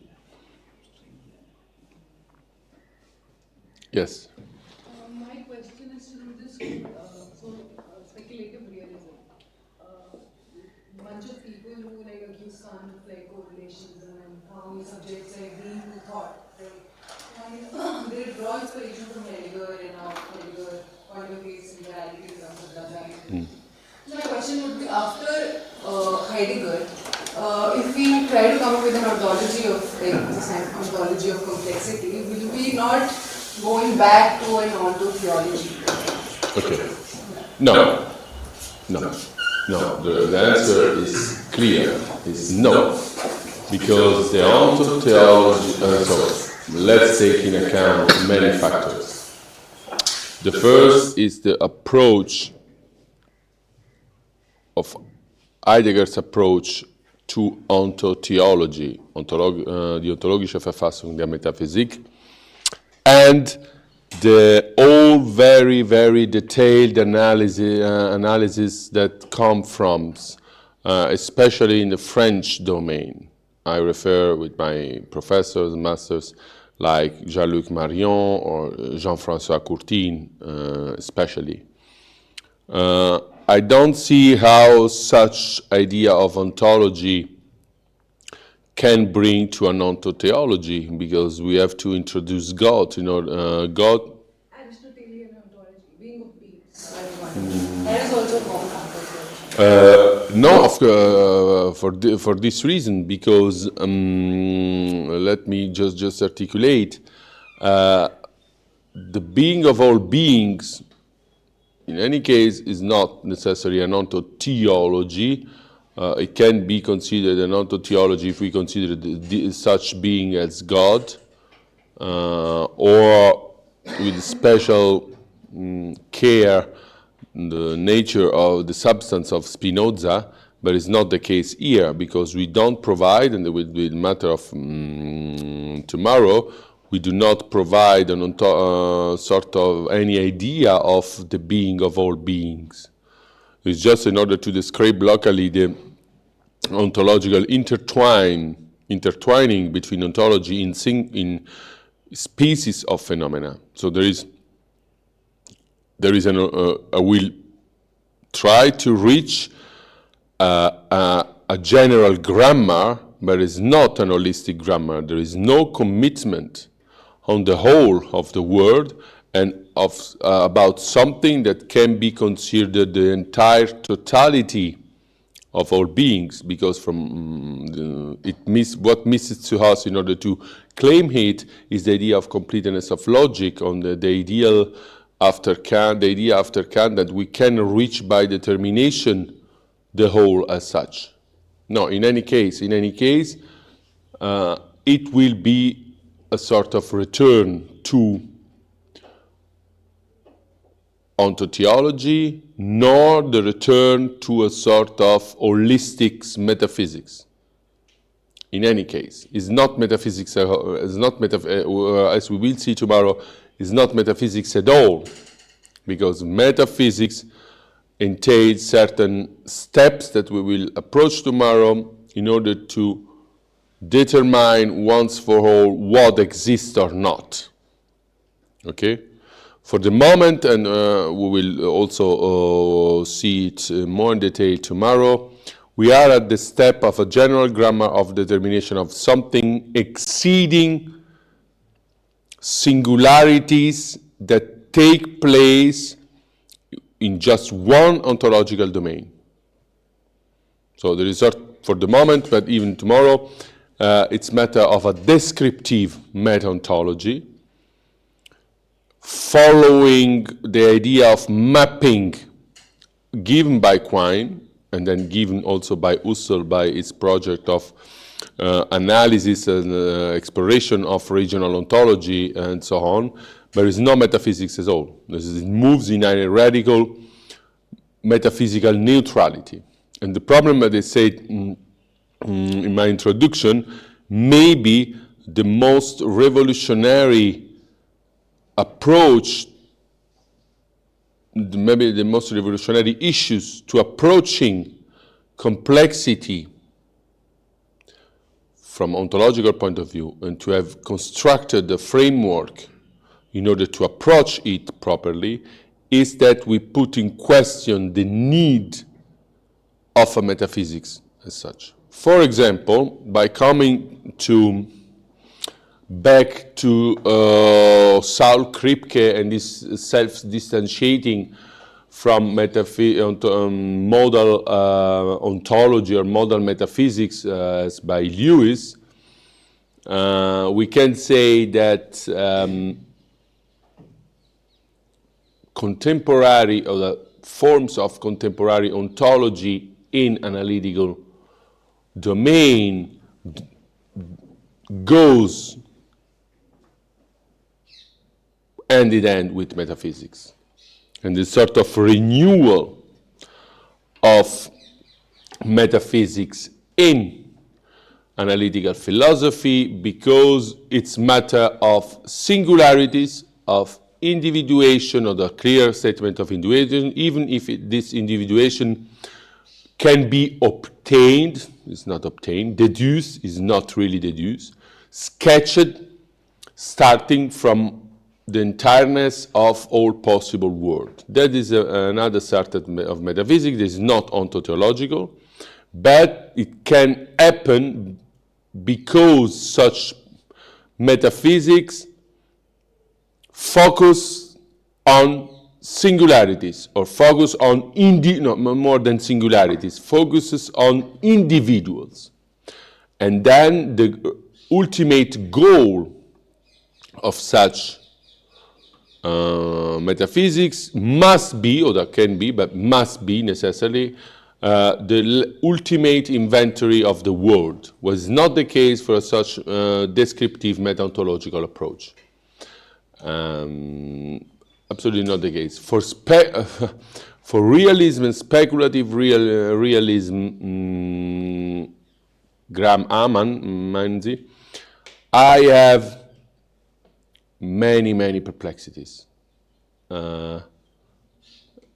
concerning the fact that I so deeply studied the speculative, or the notion of speculative in the history of philosophy, that to use that idea speculative in just this sense seems to me just a play of language, or that I don't understand what is the need today for a speculative realism. So I understand the needs of realism. I understand. Okay. But this sort of speculative realism arising from not epistemical issues, not epistemical analysis, like also the other forms of realism, I follow the debate. There is sort of inflational ball, but then I don't think that can fulfill the task. So we can accept, but I don't really understand what is matter of. What is the philosophical task and the apport to rationality? Okay? Yeah. So this is not related to this. Basically, I wanted to ask a question about the application of complex systems within, as a way to understand political systems, public administration. That is for tomorrow, for after tomorrow, the last two lectures. So you can wait. But anyway, it rejoined our yesterday discussion. It's matter of policy making and orientation. In the last workshop I participated, a metaphysician say, but it's just a map. So it's not just a map. At first sight, we have to know of what the map is the map of. And precisely for policy making, for management, for education, a map is often more useful and more insightful, as give majestic frescoes of the structure of the world or elementary structure of the world without sufficient definition. Okay? That's the approach in the background. That is, the rationality serves a sort of development of humanity in order to build something new, and a map serves to this purpose. So not by chance, I repeat what I said yesterday, complexity or system thinking has been taught in high management schools since the 90s in the United States, and then it spread also in Europe and maybe in India. The problem is, what can philosophy do in this movement of, or this spreading of complexity awareness? Is to structure, is to give structure. Even if we don't have, we cannot constitutively have, I demonstrated very, very carefully the impossibility of a fundamental ontology lying at the ground, as well as metaphysics and ontology in the sense of individuals, as well as from Heideggerian point of view. Maybe it's too articulated, too formalized in order to explain in this context. Instead, to give fundamental or speculative, and I'm a partisan of speculative thinking, but in another way, speculative word version, okay, or speculative word view. According to Kant, a philosophy that determines the domain of competence of the philosophical form of knowledge can be insightful and can be accord to the need of enlightenment that we had more and more. Okay? So, for example, for realism, okay, there is many forms of realism. The debate realism, for example, is not Graham Amann, as is Marcus Gabriel, as Jocelyn Benoit or Maurizio Ferrari. There's many forms of realism. For Marcus Gabriel and for Amann is more speculative, but for example, if we had to choose, I will take the Marcus Gabriel version of field of sense. There is unstructured, there is no logic, as we will see tomorrow, that lets us bring for a field of sense to another, because we need proxy function, languages, and so on and so on. This is a model. But anyway, it's more open descriptive as a speculative realism. That I don't... No, even speculative realism is divided. So Yeah. Quentin Melissu says something else. Yeah, I know Quentin Melissu. No, let's take. It is a very, very erudite man, a very, very passionate teacher, nice person. But when I read Après la finitude, I wonder to me what we will reach with. So, the necessity of contingency. This is after 100 years of model logic, we still talk in terms of a simple three predicate model logic, and then we deduce that one is a mild realist, then it is not everyone can do what they want, but it is not necessarily that form of speculative thinking that we need.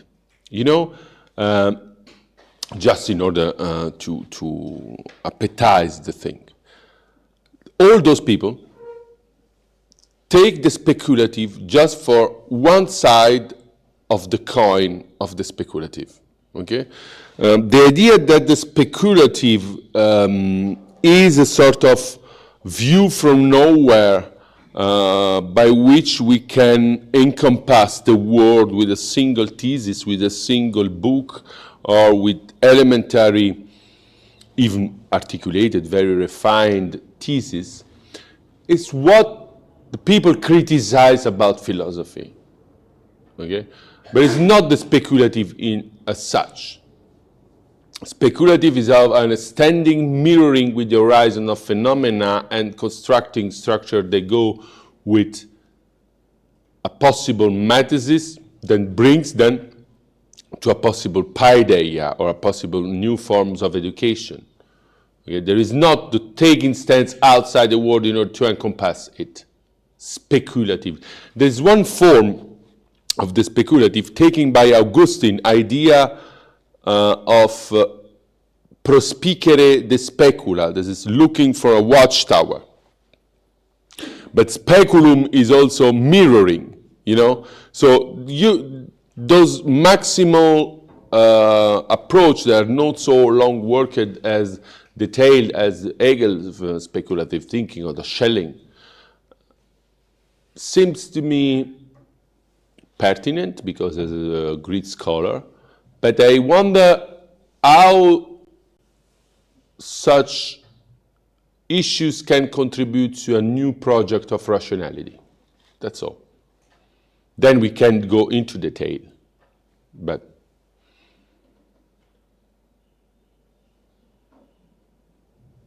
so is question? Yes. I just want to ask, since you mentioned Gegenstand's theory and Alexis Meinong. Yeah. So, can you please explicate a bit on Meinong and whether he would, fit into this conception of complexity? In the sense, he was, I think, one of the first to question our, whole, this Vorurteil, Sugunstendes. Which two questions? Sorry. Yeah, As in Meinong was one who actually asked us to kind of question our preferences towards the real, right? Towards the Wirkliches. So, in that sense, complexity as a conception that looks more at nodes, then hierarchies, and then possibilities of emergences. Can you explicate a bit of Meinong's understanding of Gegenstand to this idea? Yeah, this is, of course, you ask by knowing already what it is, that there is Meinong understanding of Gegenstand is taking stance from a Brentanian point of view. That is, that's the intentional stance of the object as intended, okay? But what is salient here is the first distinction, what no many people underlines by Meinong between bestehen, subsist, and existieren is being instantiated, and the remarks that makes just after in the Gegenstand theory. That's the form of other forms of bestehen. There's this sort of meta-ontology, because it's meta-ontology. Meta-ontology in the form precisely I adopted, this meta-ontology in the forms of other Gegenstands Theorien, is useful for no discoveries. You know? So I will not remain to Meinong, by which there is a sort of distribution of ontology. I explicitate just a bit because you know the Meinongian meta-ontology, since Meinong made many steps forwards. There is no such of distribution of ontology, this Bestehensform, die in a way subsist alternative one to another. The gesture is to take stance from this distributive meta-ontology that we can also retranslate in the language of ontological relativity, but then to bring it to a sort of intertwining. This is what happens when vielen Bestehungsformen vermischen aufeinander. And what happens, what we can say about the existence of these things or ontological monster that we encounter from the point of view of epistemic practice every day in our university, laboratory, interdisciplinary groups, and so on and so on. Of course, the meta-ontological opening I already suggest and I will explore tomorrow is Meinongian Husserlian, what they say, because also Husserl adopt the same thing. When Husserl received the Gegenstand theory, it's my theory. Husserl was too bit. oriented to itself. But anyway, this opening of meta-ontology, that is a sort of looks at ontologies, not necessarily containing aboutness form to be individuated, is the radical enlargement of the scope of ontology, and in my view does not bring to a sort of metaphysics, what is useful for Meinung. Okay? But it's what is very dangerous for Meinung is we have one form of existieren. There's many forms of bestehen, one form of existieren. The problem is how it happens when we enlarge the scope of existieren and then we articulate to this strange form of articulation of ontology. We are still in the description, so we are still in a descriptive meta-ontology. But we implement it with a sort of constructive grammar.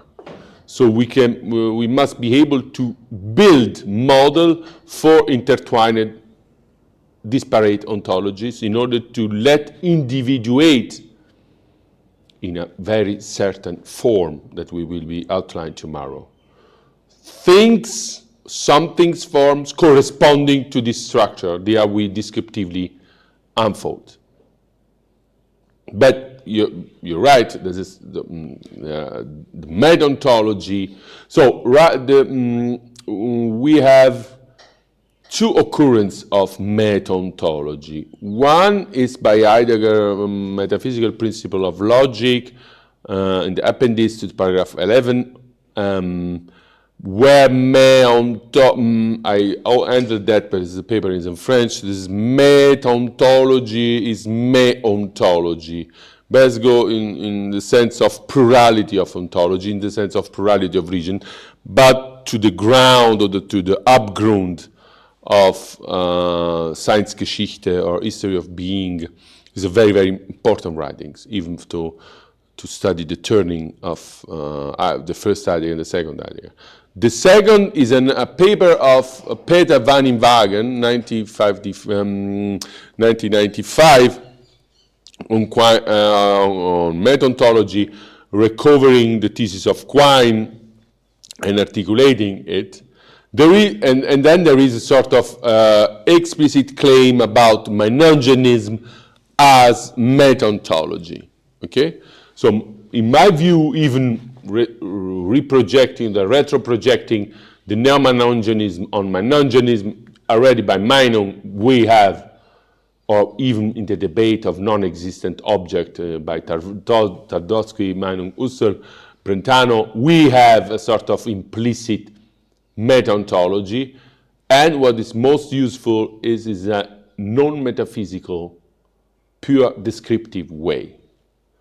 What is must be the first step for a meta-ontology.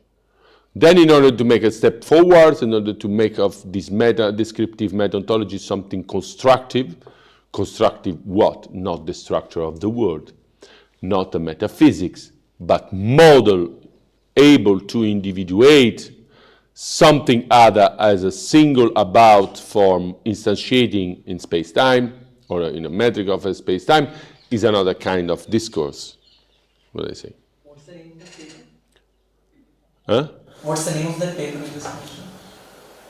The 1925. I don't know, I go by my mind. This is Peter van Inwagen. This is one of the most famous metaphysicians. On Quine's meta-ontology or doing meta-ontology with Quine, something like that. Can search. If you take Van Inwagen on meta-ontology, you find the paper online. Yes. So at one point today you said that when you referenced or mentioned Solcrypty, naming and necessity. at some point you said that we stop being afraid of things after we name them. We stop being afraid of things when we begin to stop being afraid, yeah. Afraid of things after we have named them. Yeah. So So my question is not afraid of things, disoriented in the world of things by naming, or afraid of something by naming it. Not only things, feelings, expectation, yeah. So I have mainly two questions as regards that statement. First, is that really the case? Does our disorientation stop after we have named it? For example, I think of Shakespeare here, where he says, "What is in the name? A rose with another name would smell just as sweet." And then Nietzsche also says in Yugo Right and Yugo, what is reality? Army of metaphors and metonyms. So does it really go away, our disorientation, just because now we have recognized or now we have a grasp, okay, that is the thing. So that would be the first question. Second would be, what happens when we have the problem, we have a name for it, but then we have developed several other names for it.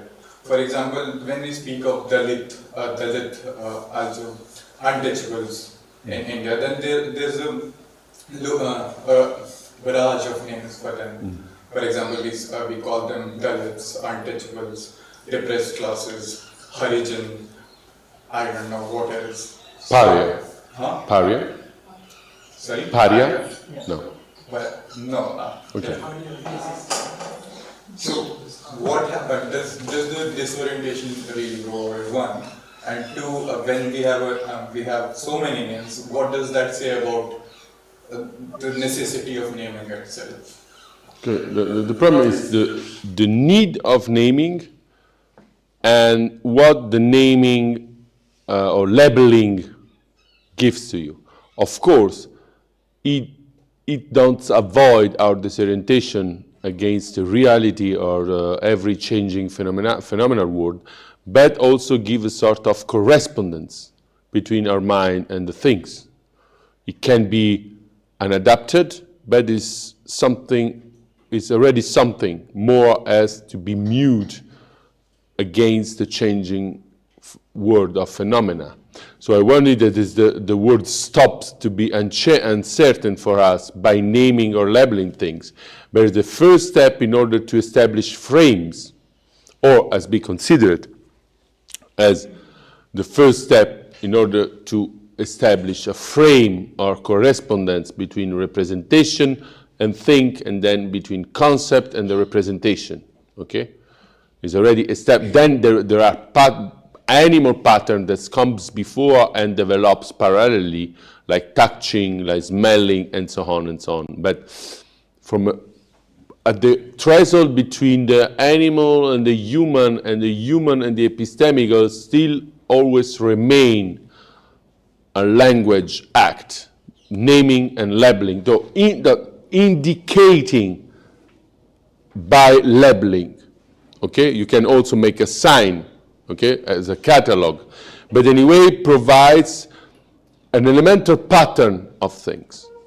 It doesn't stop the uncertainty, it doesn't stop, but they give a pattern, local one, correspondences, equivocities if it happens, or plurivocity when it happens. But when we have plurivocities, or equivocal names, still have a more rich situation as the mute things, like for example in psychoanalysis.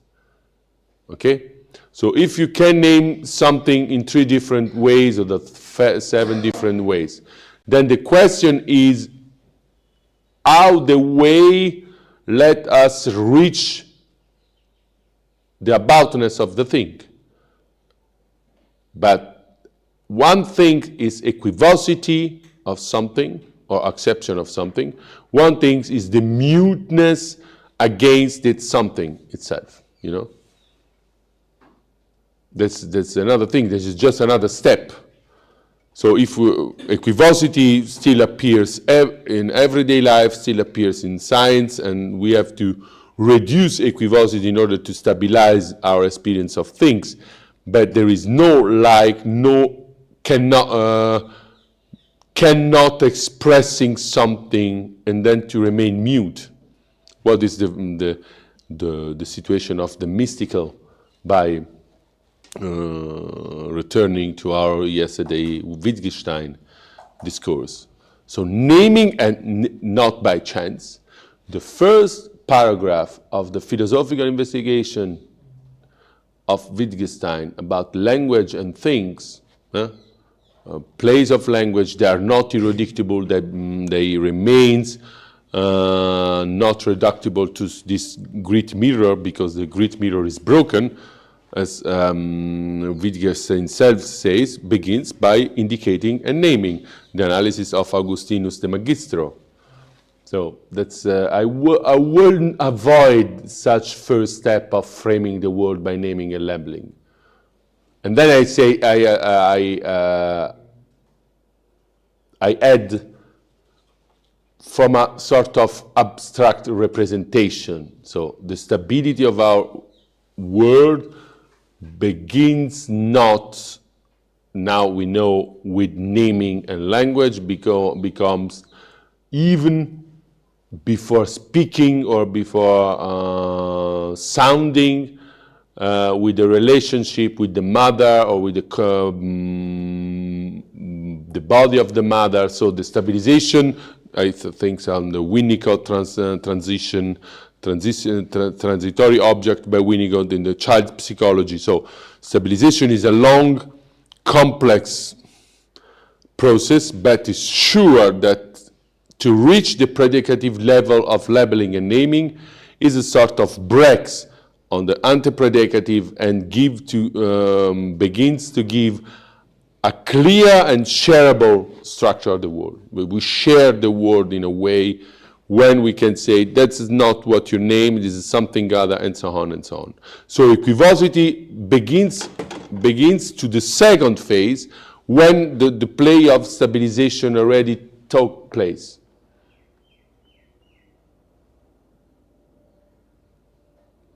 Yeah? So basically, complexity system or the theory of complexity, the way I understand it, is basically an attempt to find order in things which at first appear disorderly.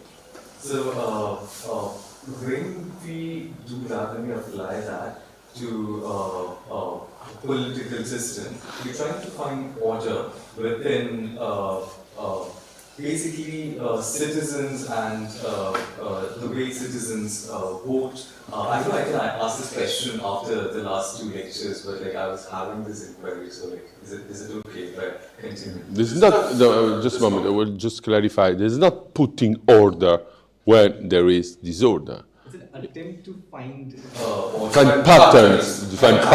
Yes. In the radical relativization of order and chaos as absolute entities.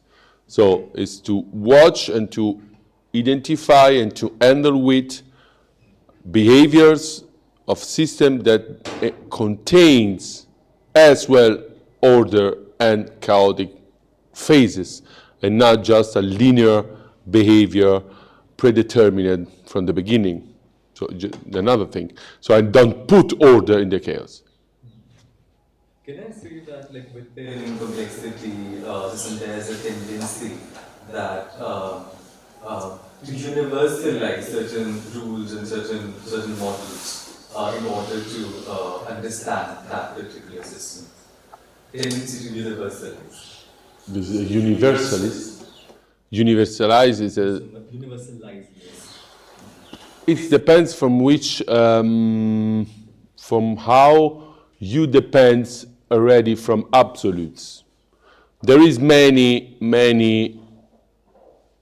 issues not becoming from complexity sciences, but becoming for this random reflection on complexity with no tools, what we will avoid at most. That universalize a bit too quick. in my view, and then made that's anticipating to strong rationalists or even to decision maker. So there are people talking about the ontology of becoming as complex word. Other people come about complexity as a diffuse property of everything, and so on and so on. There are holistic steps that philosophy must refute because we are no longer able to claim that. So there is sort of, in order to pursue this stabilization, this is always a sort of natural instinct and then pursued by rationality to stabilize. And then the universalization is a sort of legal process when it is made by science. Okay, I have a fall, I have a case, I variate the case, I apply the same law I have abstracted to other cases, I prove it, and so on and so on. And then when for every case I watch that, for every possible variation I watch that is the case, then the law is valid. Then there is other forms that are rhetorical form of universalization. For example, there is metonymical forms. Metonymy is take the parts from the whole. I watch that something is complex, then everything is complex. That's rhetoric. We need of rhetoric, is useful, but anyway, it's a jump forwards, but it is not rationally consistent. And many forms of universalization, you're right, of complexity belongs to this form. Because, in my view, they are not needed in the, with the tools of philosophy. There are two very, very precise, independently from being continental, analytical, or post-continental and post-analytical at the same time. So the rigor of philosophy avoids such rhetorical jump, what is very useful, very. So we find the quantum process somewhere the world is quantum. We find complexity somewhere, there's some phenomena, everything is complex. You know, that gives a sort of general horizon, but there's a sort of fake. Yeah. I think one problem that arises, particularly when complexity system is used to analyze a political system, is that in complexity system there's a tendency to move from the individualistic to the holistic, right? But within a political system, and this is happening because there are more discussions about political epistemology, where it is suggested that there's a need to move from the discussions about the state or the civil society to the individual, and we need to talk about political rationality on part of the citizens, right? So I was very curious, like, especially during this application of complexity system to understand a political system, there is a shift from, as I said, from individualistic to holistic, but in political epistemology, it's the reverse that is required. To move from the whole to the individualism. So how would, like... I don't really understand the question. That is, the problem is not to go to the single, to element, to the whole, to the whole, or to the whole, to the single, but it's to be able to shift without making mistakes. That is what a map serves. It's not just the problem is not an epistemological hypostasis. The wholes becomes first, and the elements then derives, and becomes first the elements. That is. For a system become first the whole, because we have an autonomic constraint of the system itself. But anyway, not everything proceeds in this way. So the problem is, the need is to know how to shift mereologically from the parts to the whole and the whole to the parts without missing the nature of the thing. This is what they call as a general grammar and the usefulness of a mapping. So when we map rigorously and methodologically, as we will see tomorrow, a complex system, when we are able to map a complex system and then to ascribe in this methodological image all the issues, epistemic issues that can help us to describe locally that or that phenomenon, then the usefulness is to shift from one context belonging to the complex to another without losing the specificity, not to claim once for all mereological presupposition, that is, the whole becomes from the parts, or the parts become from the whole, that is, the universal becomes to the particular, or the particular becomes to the universal, you know? There's another situation of knowledge. For this reason, all people underestimate the maps, but descriptive and build the maps is a very, very special technique that is useful for many things that comes after.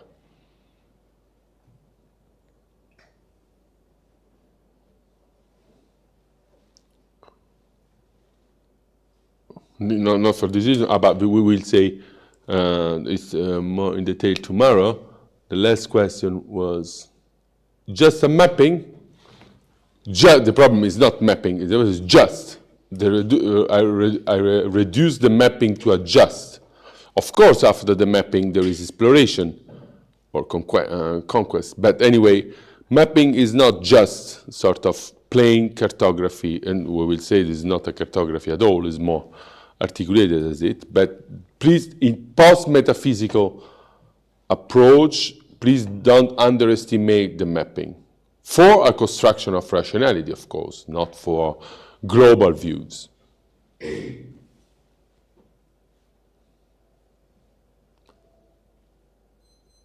Okay? Small question. Yeah. How do you view a complicated system and complexity system? Are both same or different? Many thanks for the question. No. Complicated, the complex is not just complicated. Complex entails process that change while I'm approaching its complicated nature. That is because we need complex and not complicated.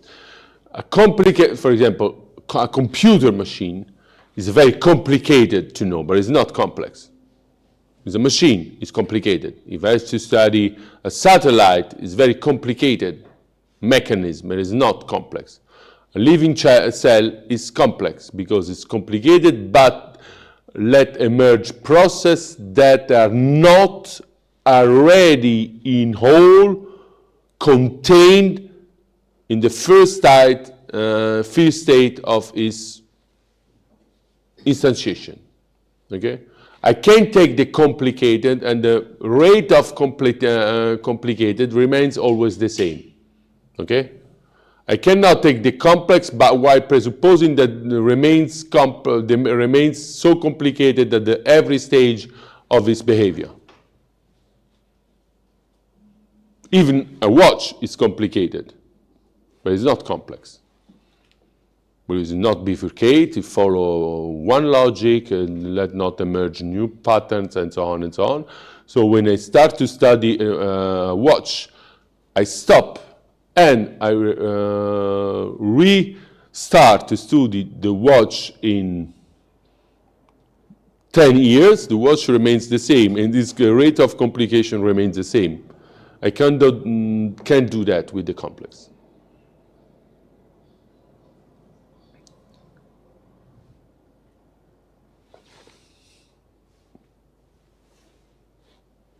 Five o'clock. Okay. Any more questions? No. Very Maybe summing the today and the tomorrow lesson will be more questions, because we will fulfill our ontological approach and then switch to policy making approaches. Okay. Okay. Tomorrow we meet here 2 p.m. Thank you.